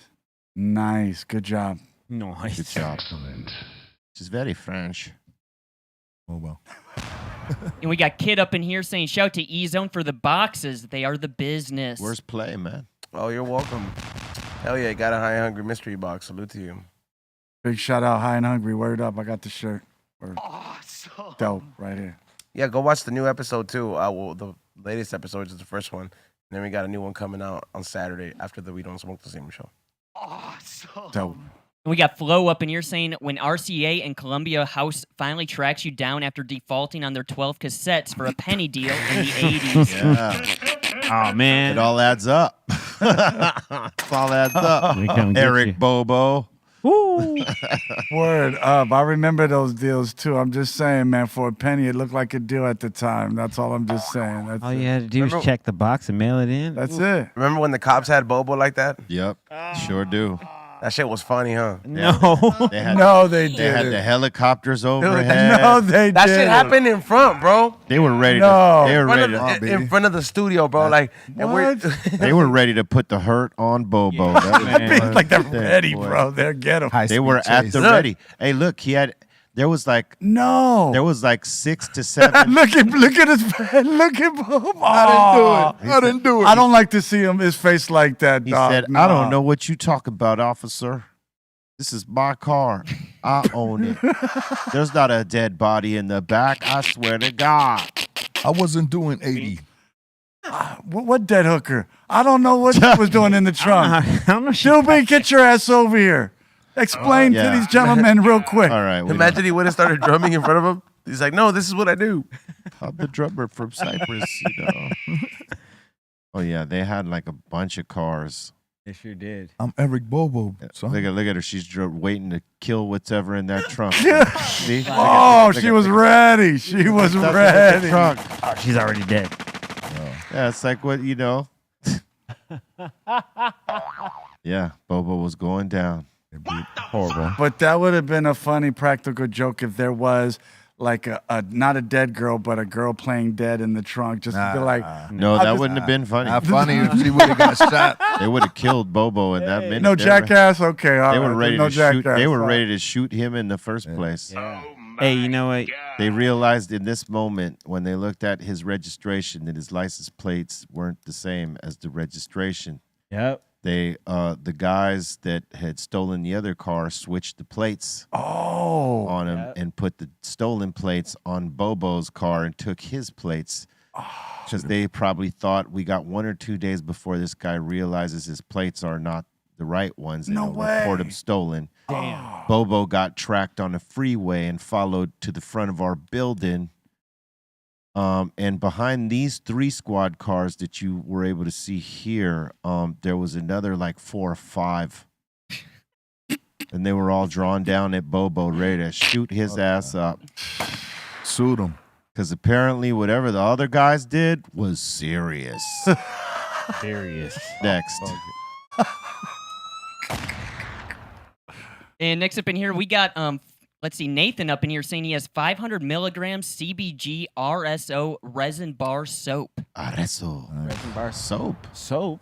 What is it gonna do? Get my skin high? I wonder how that works. I wonder how that I mean, your body absorbs it, so it's got to have some sort of an effect through your pores. But like, I wouldn't know what that is. Wash my balls and get high at the same time. Yeah, high balls. A little bit. Then you got high balls happening. Oh man, that's crazy. That's crazy. I'm My just saying. balls That's feels- crazy. It's crazy. Crazy. My balls feel so high right now. If my balls could feel high, this is what they would feel like. Heavy balls. You know, CBD bath bombs, doc. You know, A little tingle, high balls. right? Tingle in the sack, right? It doesn't affect your eyeballs, but it gives you high balls. All right, next. And next up in here, we got one happy mama, and she's saying super excited about our autographs that we got at the meet and greet in Michigan. All right. Word. Heck yeah. I can't see. Oh, there is mine. It's right there. Please, There's a I know nice- your tag. There's Right? a Look nice at that R. You still make your R. There goes that E and A right there that Bobo seems to, always shit on for some reasons. I was there when B perfected that I tag. want to see Bobo's autograph. Oh, it's simple. It's a B-O-B-O. It's That's it. Bobo. Bull. Gotta step it up, B. Love you, Bobo. This looks nice. Bull. Look, there goes that fucking prevalent E&A again. Look at that. Ow. For the win. Kiss my. Fill in the blank. That was that House of Dank. Ooh, like those bars? I like that bag. It's a nice bag. Dope Not, bag. or according to Bolton, I like that big. It's a really nice bag. The big is cool. The It's a tote bag. That's bag. the Minnesota way. The big. Big. Got to get the bag. All right, we could see you're straining to say it the way we do. So, I love it. I love it. all Yeah, right. dude. Fuck your hump day. Damn. Whoa. Thank you. All right. You have a bad morning or what, Ezo? Nah, I just wanted to say that since yesterday. That's his payback. And we got the Vado Chris D bands up in here saying, enjoying this Utah weather, watching the best show on YouTube, and shout to the whole table. Hell yeah, we are the best show on YouTube, and thank you Good very looking much. now. Word up, man. Big shout out to Utah. Word Hey, up. your dips look great, man. That guac and the refried Bad, right? frijoles right there look pretty good, eh? That looks refreshing. And he's got a little michelada happening right there, eh? Nice. His refried beans, refried. His guac. Wacky. Woo! I mean, I wish I had that on the table for us right now. Some guac and refried, dog. Hey, let me ask you this, Cezone. What up? Where's your favorite place for refried beans? Like where you've had, like they were the best ones you had. I'm not too big on refried beans, to be honest. Yeah, I'll pass on them if I ever do come across. Yeah. Whatever, dude. Okay, then I like forget them more. that. I like them more in like a whole. Question is moot. Next. We got love, peace, and gratitude up in here saying a barbecue sauce, shredded chicken, diced onions, and mozzarella on a whole wheat dough. Okay. Mozzarella, huh? Mozzarella. It's mozzarella. Mozzarella. Mozzarella or mozzarella. That shit looks Mozzarella. good, bro. But this looks delicious, right? Yeah. Jazz, Maz. He's a mozzarella. Mozzarella. That's a new rapper. The mozzarella is a new rapper from Italy. The mozzarella. Shiddly diddly, Maserati. I'm from Italy. Little Mozzie. Call me Little Mozzie. Little Italy. Italy. Maserati. I can't breathe. When I say Mazza, you say Rella. Mazza. Man. That's a new rapper coming out tomorrow, dog. There you go, Colton. Called Feta on My Pizza. That's the new album. Hey. Next. Oh. We got Smokestack Mac up in here saying, starting to have a pretty nice collection thanks to E-Zone. Word. Heck yeah. Nice. Salute. Look at you now. Thank you so much for always buying stuff. Heck yeah. On the website, go to highhungry.shop. Hell yeah. Yo. Boom, boom, bang, bang. We got bang, Red Boy boom. up in here saying, this foo is creeping on my grow. Oh, look at, he wants to eat that. He wants to get high. Checking it. Oh, I know that face. I know the look. Yeah, I know the look. He's like, what up? Hey, he's like, what's up? What's happening? Yeah. Hey, what's up with your weed right here? I need some of that. Hey, man. I'm gonna go take some back to the homies, and we gonna, get high. Get to it. We're going to get to it. Yeah. Be real shame if that plant just got eaten up right now. Oh, they'll eat it. Exactly. Oh, yeah. He's ready. She. Goats eat it. You think that shit'll fuck him up though? Like, No. No? Oh, hell no. I like how we can. Oh, no. Hell no. Dogs eat it too. Yeah. Oh yeah, I used to have a Rottweiler and not pit bull, a Rottweiler and a boxer, much like Atons but better. Yeah. My Chihuahua used to eat And my boxer, not the Rottweiler, but the boxer, every time I'd leave, right, like, because I was always growing outside, growing like in pots. This was before hydro, before we got into that. I'd be growing shit in pots in my backyard. And when I come back from tour, it would be like around the time to harvest. You know what I mean? Like, and I come back, and my plants would be all eaten up by the boxer. She loved to eat it. Like sometimes dogs are smart enough. If they don't like it, they mess with it that one time, and then they remember about that one time, and they don't go near it. Right. But this dog seemed to love it because every time, I could not protect these plants from this dog. every tour I went on that I was coming back around October. You tried. You tried. Done deal. Right at the time, right before I'm about to pull them or something like that. Boom! This bitch would eat the damn plant. Damn. Yeah. Damn, Colton. Yeah. Boxers. We got Jibby up in here saying, I need you guys to rate this joint on the Blue Velvet Funky. To the neck. Oh, B. Now. Okay, neckline looks pretty good, except you got a little bit of weed hanging out like a fang right there. Okay. Okay. Right there. But you zoom out, go to the right, scroll right. There's a slight pinch right on the bottom, just slightly, ever so. And then as you go to the right some more, you're okay. Slightly, slight pinch on the bottom. It seems to, like get thinner at the light point. You could barely tell this, but you're a little wavy on top and the 2 pinches on the bottom. It's a nice effort though. I would give this a 7. Okay, me too. 7 it is. Yep. 7. Yeah. Nice. Strong 7. It's a strong 7, yeah. Well put. Next. And we got Mizzle 10 up in here saying, morning workout with DJ C minus and the kitchen sink crew. Oh, hell yeah. What up, Mizzle 10? That's that's dope. You could say the Calorie Minus show. Yeah. I counted the steps I do in a 2-hour set is 1.5 miles. Wow. That's a lot. Yeah. Yeah. For 2 hours of DJing, dancing around? Yeah. Heck yeah. That's right. Hell yeah. And Be Real, I think you were gone when we showed this, but Dustin sent this one in. The 12 by 12. I'm gone every day. Hey, man. This is just, come on. I mean, Bring this really. For a food challenge. I mean, you can't even eat that like a burger, man. Yo, you eat this shit, party's over, B. I mean, Real. Throw the towel in. It's like a third of a cow. You're going, You're going to bed early. You're going to bed early. You're going to bed in 2 minutes after you finish.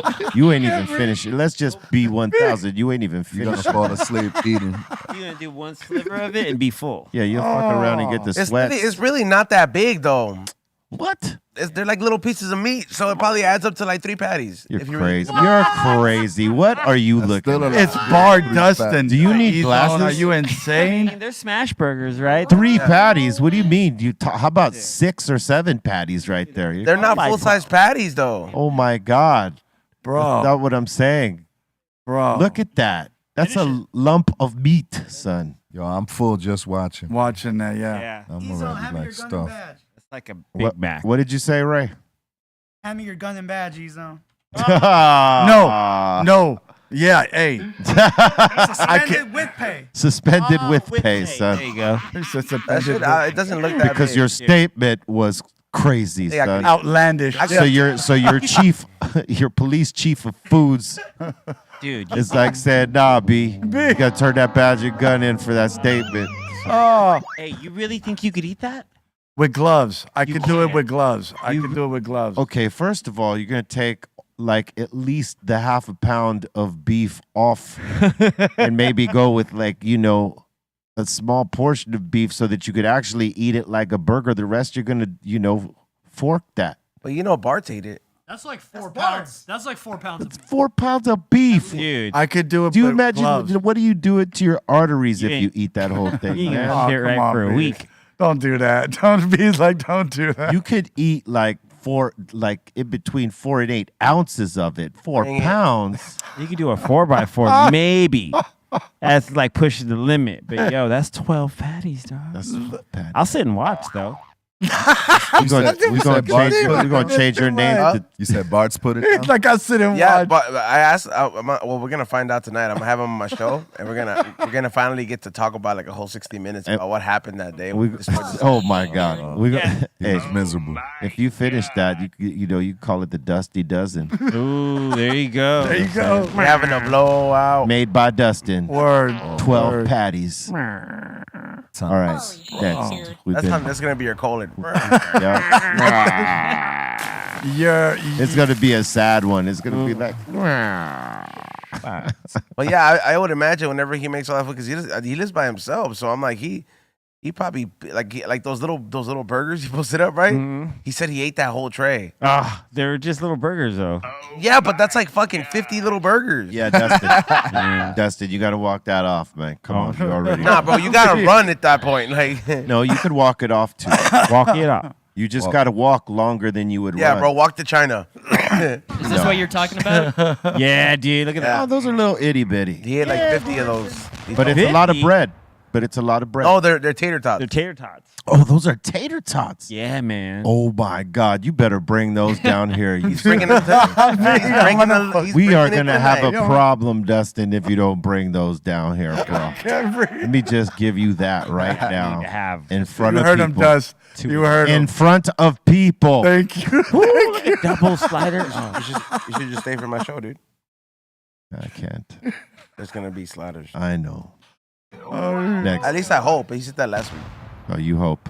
Next. And then Pedro sent this in from the Mr. Cartoon event last night. Word. Big shout out to Cartoon. Word up. Salute. That's salute. Pedro's car right there. All of them are, dog. You didn't know he owns a fleet of cars. Go Dro. He's the leader. Look at that. The new box by Mr. Cartoon. Such a G. Collab he's doing with Turtle Wax to keep your wheels fresh if you got that ride of rides. Dope. Whether it's a low and you go slow. Javi Lopez. Javi Lopez. Awesome. Awesome. Javi Lopez. He's the old school Rolls Royce right there. The shell. That's dope. Nice. Right on. Salute to Mr. Cartoon, always doing big things, man. Big shout out. Word to him. Proud of you, brother. Hell yeah. That's tight. Tight. Awesome. And that seems to be it. Thank you for your submissions. Keep them coming to BRealTVContest@gmail.com, and we will gladly put them on. You already know this, all right?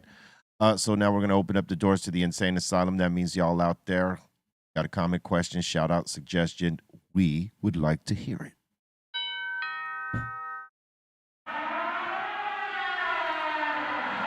Welcome to the Insane Asylum. Let's do this. We got Rachel Smoke a lot up in here saying shout out to Be Real, Kenji, and the Insane Brand. Thank you very much. Salute to you. Yeah. And we got Johnny Boy up in here saying hope we get a chance to hotbox the venue in Denver with some legends from Cyprus. Let's go. That's up to you, bro. Just light up. Straight up. Just light it up, dude. These things are unsaid. It's a good idea. We got Ron House up in here saying a lot of people were drinking a lot during the pandemic. Did any of you guys at the table catch yourself drinking more than usual? No, not really. I smoked more, if anything. I was doing more coke. Smoke. You're taking big chances, buddy. Well, it's pre-fentanyl. Yeah. I wasn't that serious at that time. Was there pre-fentanyl? No, Less it than a wasn't. penny will kill you. You think it was pre-fentanyl. Fentanyl was running the streets then. It's just Yeah. that it wasn't like a big thing yet. And not yet. Crazy. Because cokers were dying from that. It's just that no one thought it was, it just didn't get connected until the recent years where that shit, okay, this is the problem. It's not the coke, it's the fentanyl in the coke. Cocaine's a hell of a drug. And we got Adam up in here saying Son Doobie was probably writing a poem up in the treehouse. A word up. I was thinking of one, man. These guys were on that poetry stuff. And yeah, man, I'm a little poem guy myself. So I like how these guys get into it. But I started writing with B. So B knows that. You know what I'm saying? And I remember B's writing in the notebook he used to carry. And we used to just have lyrics, man, under our arms, man. And if it didn't come down to that, we didn't have our book. We just freestyle. That's all it was. Yeah. Bring it. Right? So we did for hours. For hours. Yeah. Or you were writing on the spot. Thank you. Yeah, that was because if someone tells you what to write and they want this a certain way, and you can get it right there, one chance, one try, boom, then, hey, man, you're doing good things. You're going places, yeah. Word. And we got Smokestack Mac up in here saying Jim Morrison from The Doors started as a poet. Yeah, man. Yeah. Oh, yeah, man. Bob Dylan, everybody, yeah. We got Midget Mike up in here asking Uncle Lou any wild stories working with audio hustlers. Ooh. We were working in my my Chatsworth studio. No, he's talking about our clique that we had called Audio Hustlers. We were working out of Chatsworth. Demrick and myself and Son Doobie, Mello. Word, dope times, man. Scoop DeVille would Dope pop in times. from time to time. He was Yeah. Dope.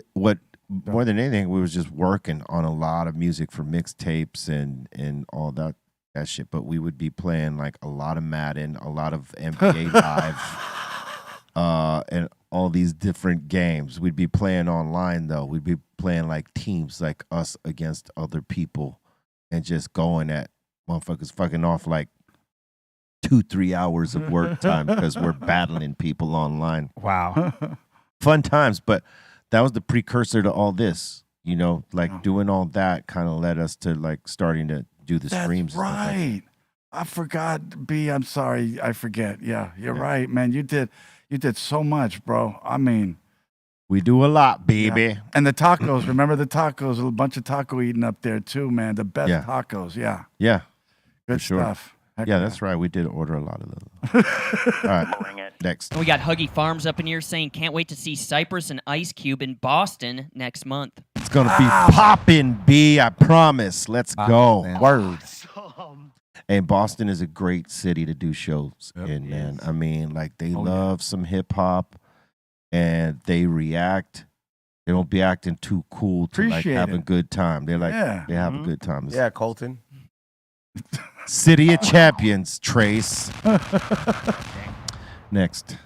And we got Joey Smokes up in here asking did Colton get down with the Raza in jail? The Raza. Yeah, who'd you side with, bro? I felt like this. Is that a new rapper? The Raza? The Raza? You mean the Raza? La Raza? Oh, man. Oh, man. That's He was good. rolling with Frost in there, huh? Yeah, that's how I felt like when I was in jail. And he came back saying, Colton was like Al from Blood and Blood out in jail. Evil. He took our meat, Al.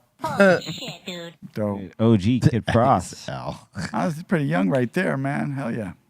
Heck yeah. And we got J-Dub up in here saying reindeer eat mushrooms and trip. That's why they call them flying reindeer.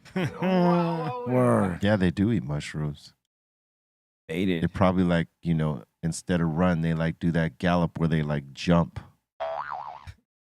They don't have to do that, but they do it. Right. They have the ability. That's why, like, when you're rolling down like a certain highway that's like in the forest when you're on tour, the bus drivers got to watch out for some of these deers jumping across the highway. Yeah. Wow. Because they will jump across a two-lane highway, no problem. Mm-hmm. I always tell people. But they'll wait till the last minute. And always the advice is if you're driving down one of these roads and you're like at top speed and you see one jump in front of you, don't hit the brakes.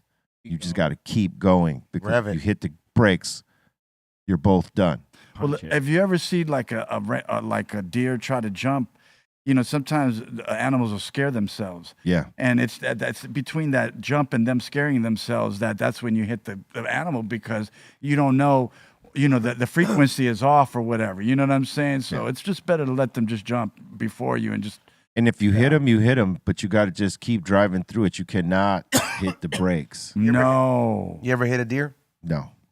I just envisioned. But one jumped in front of a bus that we were on, and one jumped in front of.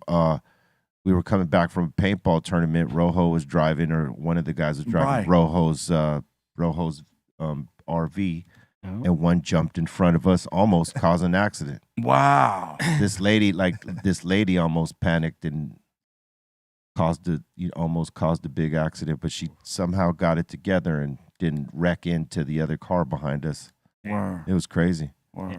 I just envisioned the scene from Tommy Boy, and when the deer just I kicks the remember. car out, like it just gets in the back and just. That's You a do. funny movie, man. Oh, Yeah. man. Yeah, that's not it, but it's probably not real funny when it happens. Not when it happens for real. Not for real, but in the movie it looked funny. All right, next. And we got My Keyboard Tyson saying, be real. It was exciting to have you in the 1998 video game Kingpin. Are you planning more video game appearances? I mean, I haven't planned any of that stuff. That sort of happens organically. Like if they have an idea and they're like, "Oh, hey, let's get so and so." What game is that? Pull up a picture, Colton. Yeah, it's an old school like mafia, drug dealer, narco type game. And we did some music for it. I think I did some voiceover work for it too. Awesome. Dope. What is it for PlayStation? I can't remember. I think it's for PC. It's PC. Yeah. Wow. Yeah, dude. Gee, dope. Fuck you, dude. I'm gonna download it. Let's do it. You know, like I'm always open. I've always been down with gaming. I've like done music and voiceovers and other stuff. So yeah, for sure. Dope. Just depends if they come calling. That's pretty cool because on the video game it says composer and it says Cypress Hill. Come on. Dope. We put the music. We put the music. We got Midget Mike up in here saying, I'm a little bit off the chain, call me insane, but the fact remains that I'm a psycho. Better get through it. Better get through your brain. Some people, party 1, 2, 3. Word up. There it is. It's American Psycho, Eminem. Nice. The chorus I put down Dope. for him and D12 on that joint. All right. And we got Dan up in here saying, Be Real has some of my favorite features. Well, thank you.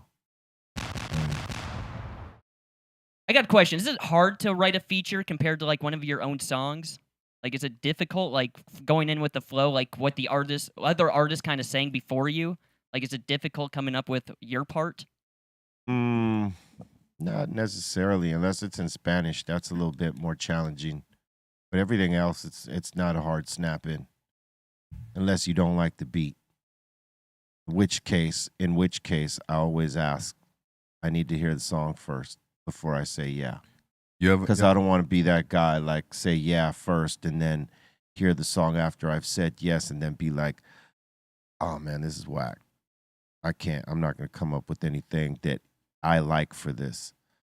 So I always make sure that I listen to the beat first and that I like it. And if I like it, boom, I'll ask them if they got a reference, right? If they do, they send it. If they don't, I'll just set it the fuck up. What were you going to say, Les? I was just going to say, have you ever like had to rap in a different language besides Spanish? No, that would be real challenging. But they would have to like... Yeah, they'll help you too. They would have to like give the reference track of them doing it and then give me like the spelled out version and like how you would have... Yeah. That'd be something. Yeah, some Japanese or something. David Hasselhoff used to do that. German. He used to do German, yeah. Yeah. That's crazy. Don't hassle the Hoff. Don't hassle the Hoff, dog. He will. Don't piss him off. That's a whole nother fan base once you start talking a different language. I'm getting pissed off. No, he's alive, man. Come on, man. You're younger than us, man. You should know this. He hasn't done much in a minute. He is 70. Yeah, he's just chilling right now. He's done enough. He's chilling in his 70s right now, Mike. He's just boning 30-year-olds. He's eating some Carl's Jr. and getting faded. Yeah, That's our boy, man. Living his best one. All right. Hassling the Hoff. He's hassling his own Hoff. Next. And we got T Reaper up in here saying, Gotta give it to Nate Dogg, no doubt. He has features, but they are also hits, not just a cash grab. What did homie say? It ain't a hit unless Nate Dogg sing on it. It's true. Which isn't all the way true, but in most cases, if you had Nate Dogg on the track, it was gonna be a hit. Yeah, man. There's these consecutive years where he just had like one of the best hooks of the summer every summer. It's kind of like what's his name's run, Auto Tune, T-Pain. T-Pain, yeah. I don't. He had a mad run too. Like he had a T-Pain. Yeah, T-Pain had a run. Wow. The bartender. Nobody wanted to give it to him, but he had a run. He had. Yeah, he did. Yes, he And did. the dude could actually sing. No, Yeah. you know, like he had to prove that, like by going on the Masked Singer and winning that, and showing that he could really sing. It ain't just all about that Auto-tune. tuning. Yeah, it was just like he created a new form of what guys like Roger Troutman did with new technology. You know what I mean? Yeah. And you know, some And it did- people and it some did people good. loved it, and Yeah. some people were like, nah. But now those people that were like, nah, as I was once, right, with 80s music, I used to hate a lot of it. Now I'm like, oh, okay, it's pretty tight. Right. T-Pain now has that effect on people that used to be like haters of him. Yeah. Right. So it was like he was ahead of the game. It took people time to appreciate the kind of art he was doing with this auto tune. True. Yeah. All right, next. We got Midget Mike up in here saying, less beats and beers, yo. Hit one of that gentleman's jack. Word up. Damn. This Sunday, we're going to be over at Angel City. Yeah. Brewery. It's going to be nice. Oh, that's gonna be sick. Hell yeah. Dope. Heck yeah. Awesome. We got Gila Rain up in here saying, I love Doobie at the table. He's right here. All right, man. I just love my brothers over here chilling with the Knights at the Round Table. The president and all his men are just chilling. Word up, man. Big shout out to C minus C, Les B, you two Bolts, and Dom and Ray up there. Word up. Love you guys always. He needs a lighter. Yeah. Yeah, what is it with you always holding joints and not lighting them, bro? Oh, Hey, dear. That's true. Thank you guys. Sorry. Get lit, fam. He's saving that shit for later. Next. And we got Thundercat up in here saying the Dr. Greenthumb Latin lingo at Thank you. Cookies in Orlando is fire. Well, thank you, sir. We appreciate that, man, and we're glad you like it. And salute to our cultivators down there putting it down. You know what I'm saying? And we got Mr. Funky saying be real on a reggaeton joint would be dope. You know, I did a couple in my time. I did one with Tony Touch and Nina Sky. That was kind of tight. And I've done a couple other things. You played me some fire the other day. And I played you some fire the other day. See that? Oh yeah, I heard it too. It's That coming. you guys fire. I have some new stuff cooking. I mean, we always have new stuff cooking. You know, Les and I got some stuff cooking. We're gonna put Oh some, yeah. gonna bang your brain out. But yeah, you know, I always thought we should do more Spanish stuff, and we didn't. So like, I'm gonna make up for it. Do more Spanish stuff now. So there you have it. Next. Dope. And we got Johannes up in here asking, will the anniversary show in Colorado be filmed and recorded for a release? No, not that one. That one will not be. That's our first run. But we are eventually, yes, going to do that. That is the goal to, because we have a number of these, but the goal is to do it with the London Symphony Orchestra so that we can actually, you know, try and film and record that one. So that's the one we're targeting if we can make happen. This one is just to celebrate and commemorate the 30-year anniversary of Black Sunday and the idea of doing it with the orchestra. So, Big shout out to Denver. but that is, we are going to manifest this. We just did by speaking about it, and I should have spoke to our boy Dax about how we also believe in the power of the, you know, say it, believe it, it could happen. Oh yeah. The power of Yeah. manifestation. So there it is. And salute to Dax, man.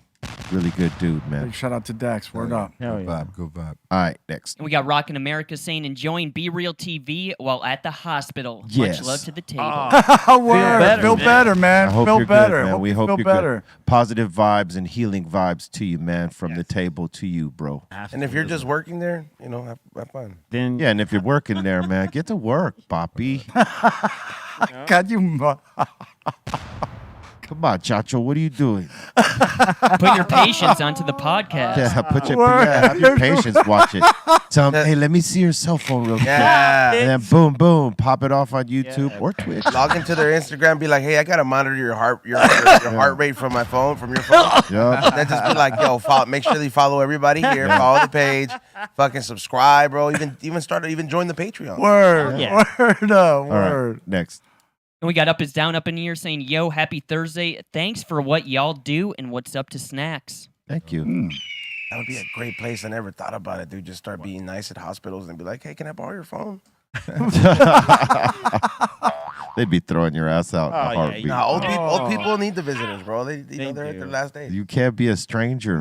What the hell's Some of wrong them with don't you? have family, you know? Oh, word. right. They're playing bingo. I see your theory is just harder than it actually might be. All right, next. And we got Aaron up in here saying it's not about being the best, it's about being better than the rest. Word. Yeah. All right, I'll take that. Fair That's the enough. same shit. No.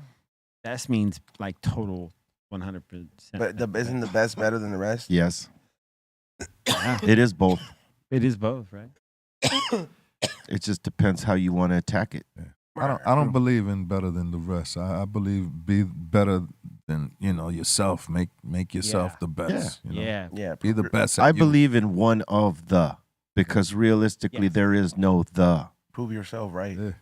That E-zone. You could do it by statistics and numbers and what this person did and that person did, but that still doesn't, that doesn't play with everybody. Everybody is subjective to that rule. Like, you may have sold the most records, but that doesn't mean you're the best to me.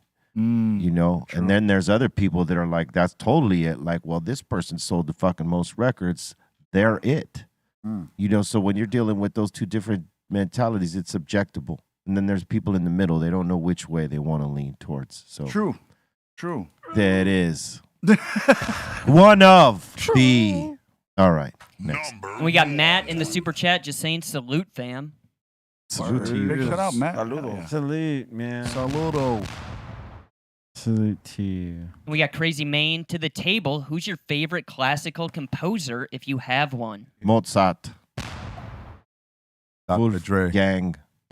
Amadeus Mozart. Me, Chopin. I like Chopin. I find myself listening to a lot of Mozart and Beethoven. Like, Beethoven's wild. I'll hear it Beethoven. like and all I can identify it real quick. I know the tones in their music. Is Chuck Mangione a composer? He would be considered a composer. Yeah. it's not on the, Not a classical composer. Bach. Composer. Bach is amazing. Yeah, Bach is good too. Yeah, Bach. Feels so good. It's pretty tight. Huh? Not Sebastian Bach, but Johann Sebastian Bach. Did he say Sebastian Bach? He did not say Sebastian. You Rock Me Amadeus. only be rock star. Only be. Falco. He's a composer too, man. He did it just like Nobody the said voice. Beethoven. He did- I'll take that. Yeah.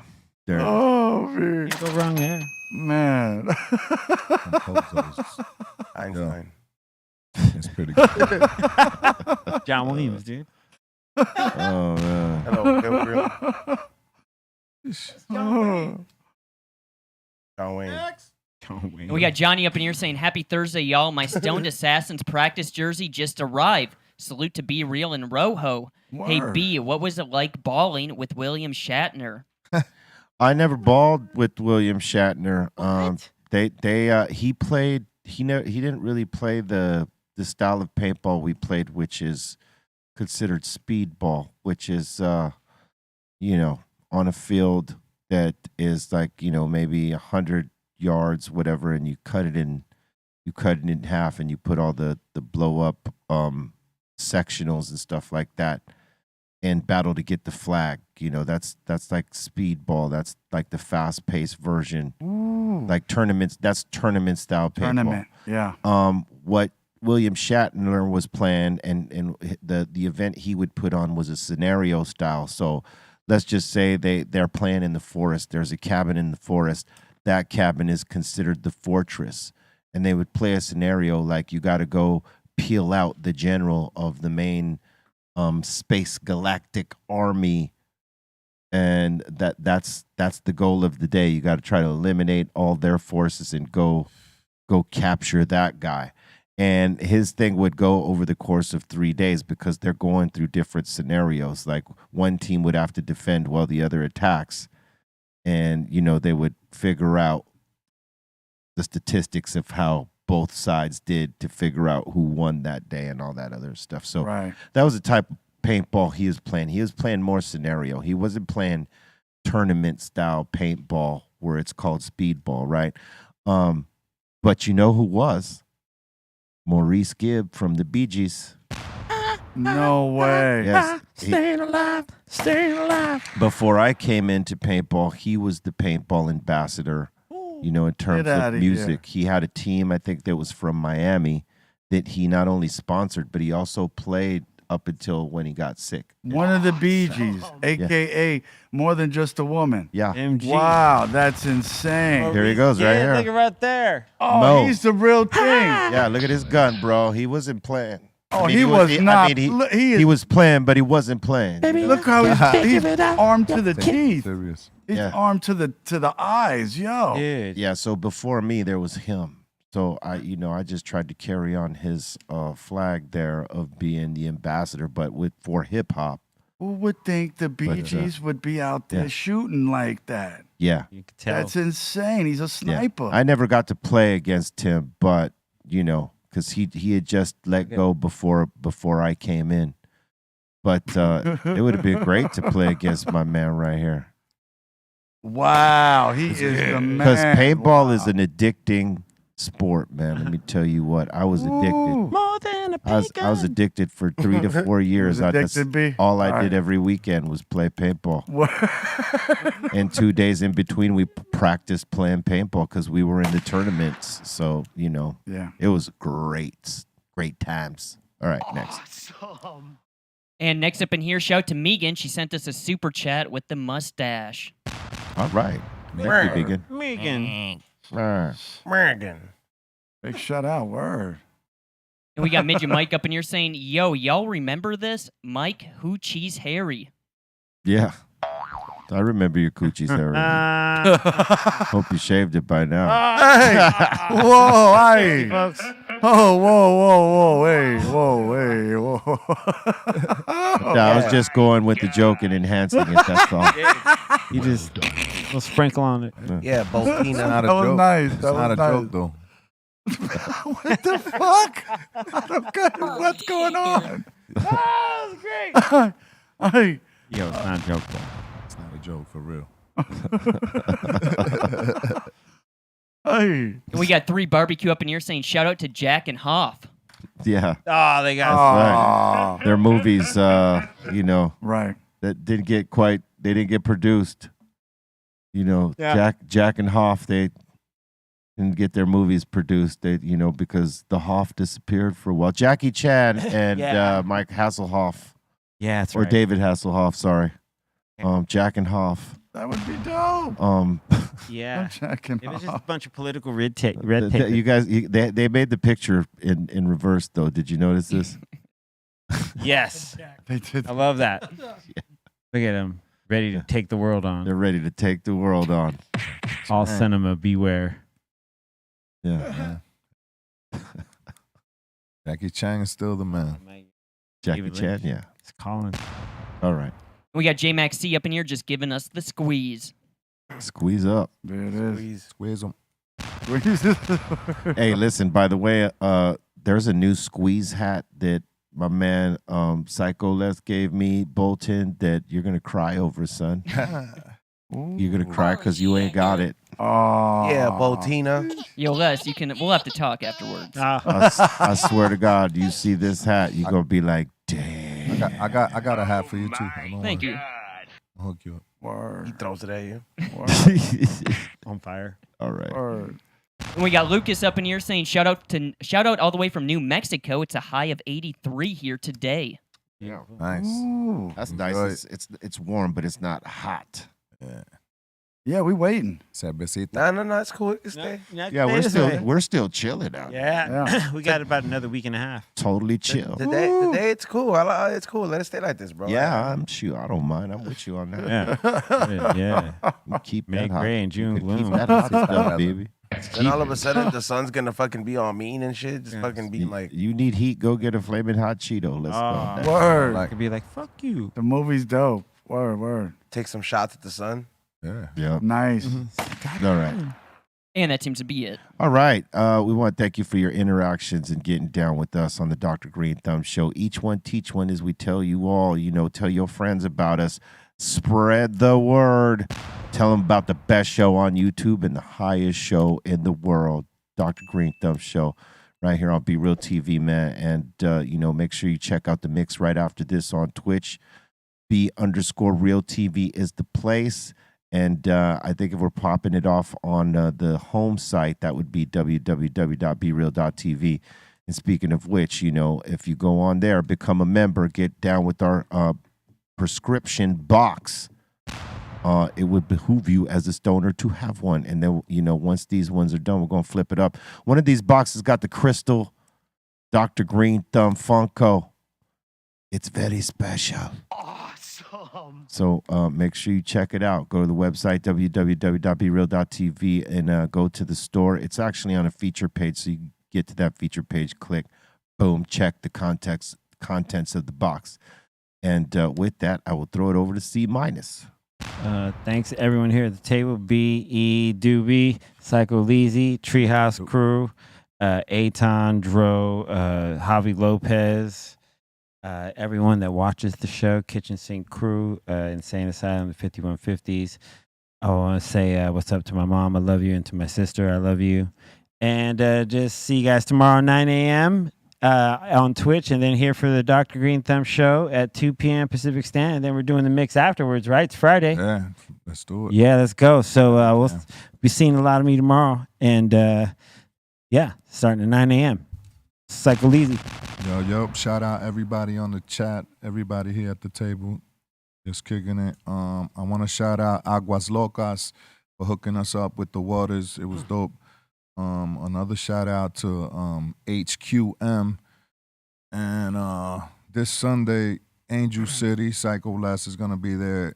All vinyl set. So, you know, bring your dancing shoes. And it's a brewery, so we're going to be drinking. And get ready for the mix after this. Squeeze it.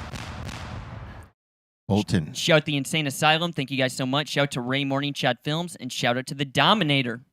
What's going on, Son Doobie? Hey, thank you, Bolton. Thank you guys here. Thank you once again, B, C-, of course, E, Les, Javi Lopez, Ray, Dominator. Just want to thank everybody for watching the show. You can hit me up on The Real Son Doobie on Instagram and check out me and B in the Smoke Box. Also got a show out there with Bar Red out there in Denver, Colorado, USA, June 30th, Friday. All right, y'all, doing all the Funk Dubious classics. Thank you once again. Thank you, everyone. Salute to everybody who tuned in yesterday. Make sure you guys tune in tonight, 7 to 9. We're going to have the Bart's interview. Going to definitely talk to him about a couple things that he's been working on, seeing what's up with this meal prep. Also, too, make sure you guys hit up my boy 2high_2high for I'm hosting the Smokers Club LA this Sunday. So make sure you guys come by. It's in downtown. The flyer is up, so make sure you guys go ahead and DM him, and there's information on there on how you guys can attend that. Also, join the Patreon for just $5, and there's new stuff being added to the website, major changes coming to the site, so just make sure you guys check in there because there's going to be new sections added. Don't be distracted from the things that are going to make you better. You know what I mean? The things that are going to put you ahead.